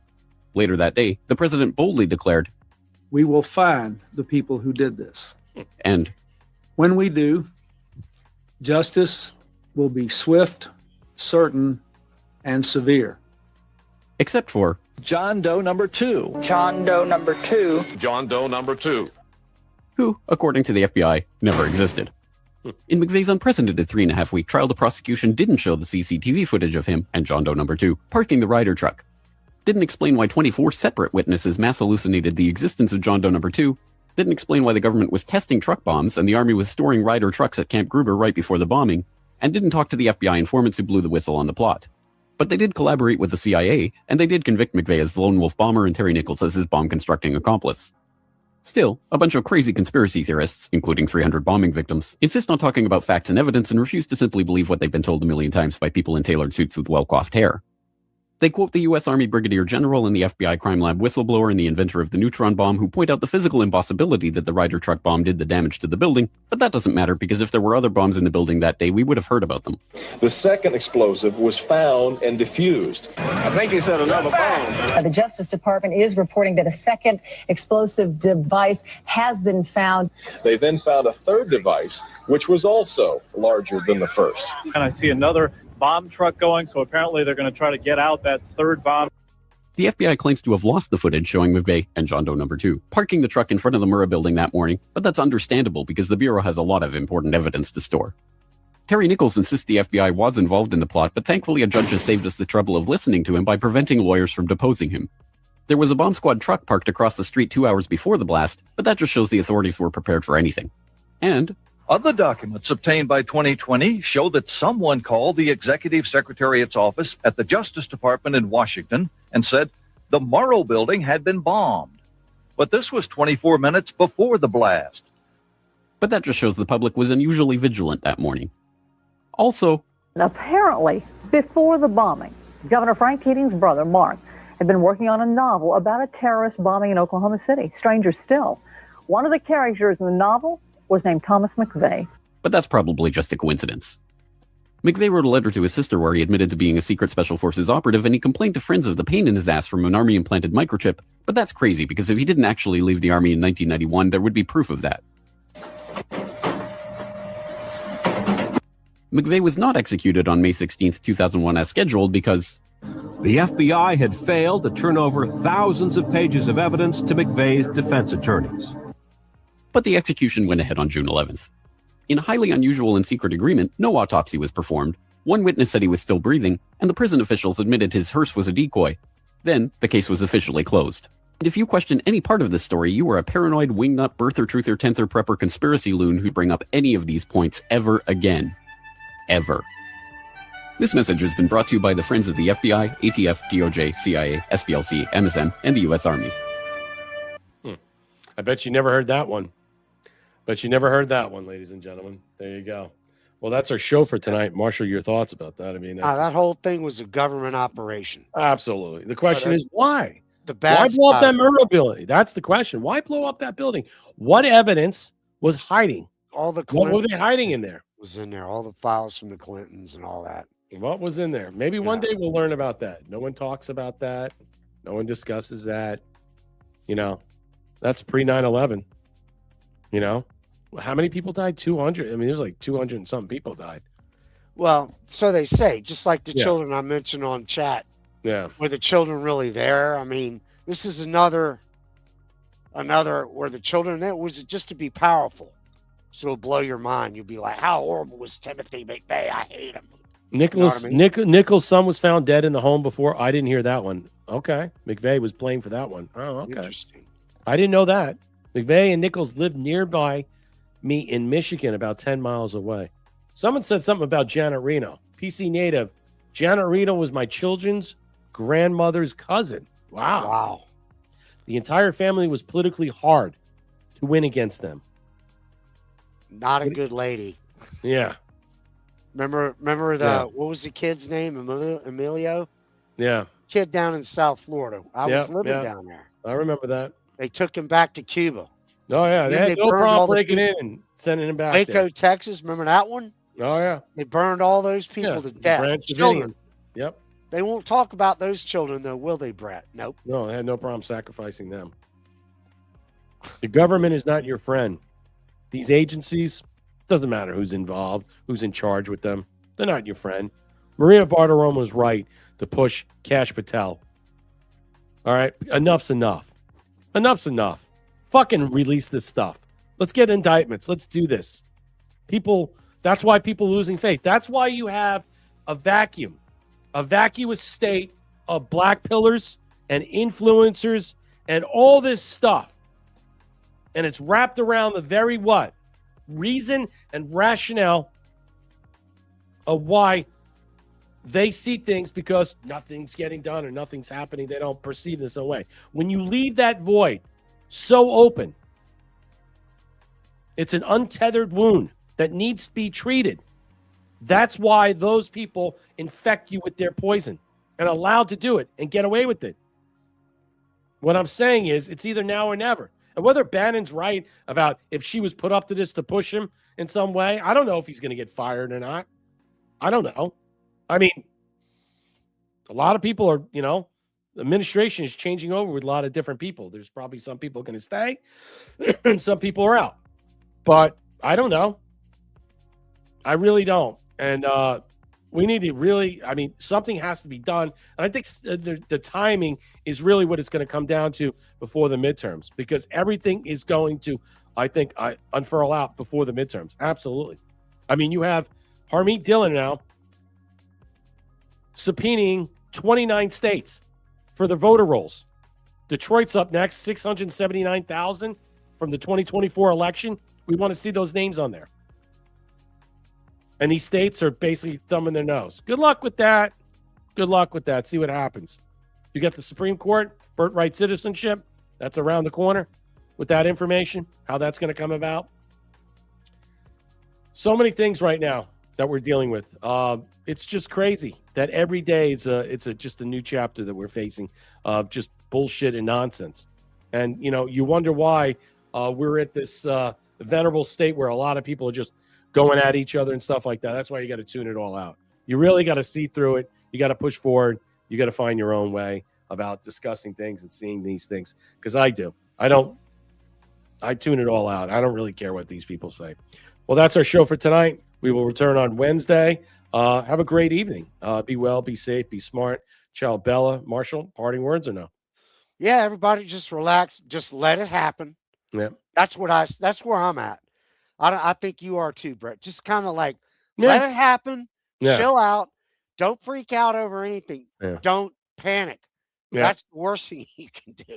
So just let it. Don't let the mind fuckery get you. Yeah, the Iran thing. We're in a whole mind fuck job right now. Yeah, I agree. Thank you, Darlo. Gift of the shades. Oh, I got to drop the pills. Yeah, I was just so focused on it. I'm sorry. Let me just drop the pills and stuff. Yeah, I don't know why. I'm just like out of it today. I'm so It's okay. It's crazy shit, Brett. But No, don't I let just the got crazy my. shit get to you. I was watching that Timothy McVeigh thing was just fantastic, and I was just completely just Yeah, and thinking that really about tells you. It says a lot about the government. right. Now there's Does everybody remember where they were during that day? I do. I remember that day, 9/11, everything. I remember when you see those, 9/11. I don't remember how where about I the was. first World Trade Under the Center? ground guy, the under the The ground first guy. in 90 what? 91, 92? Gulag Yeah. dude or whatever. Yeah, I Yep. remember that. Yeah. All right, I the don't know pills where are I dropped. was, but Yeah, I remember that day too.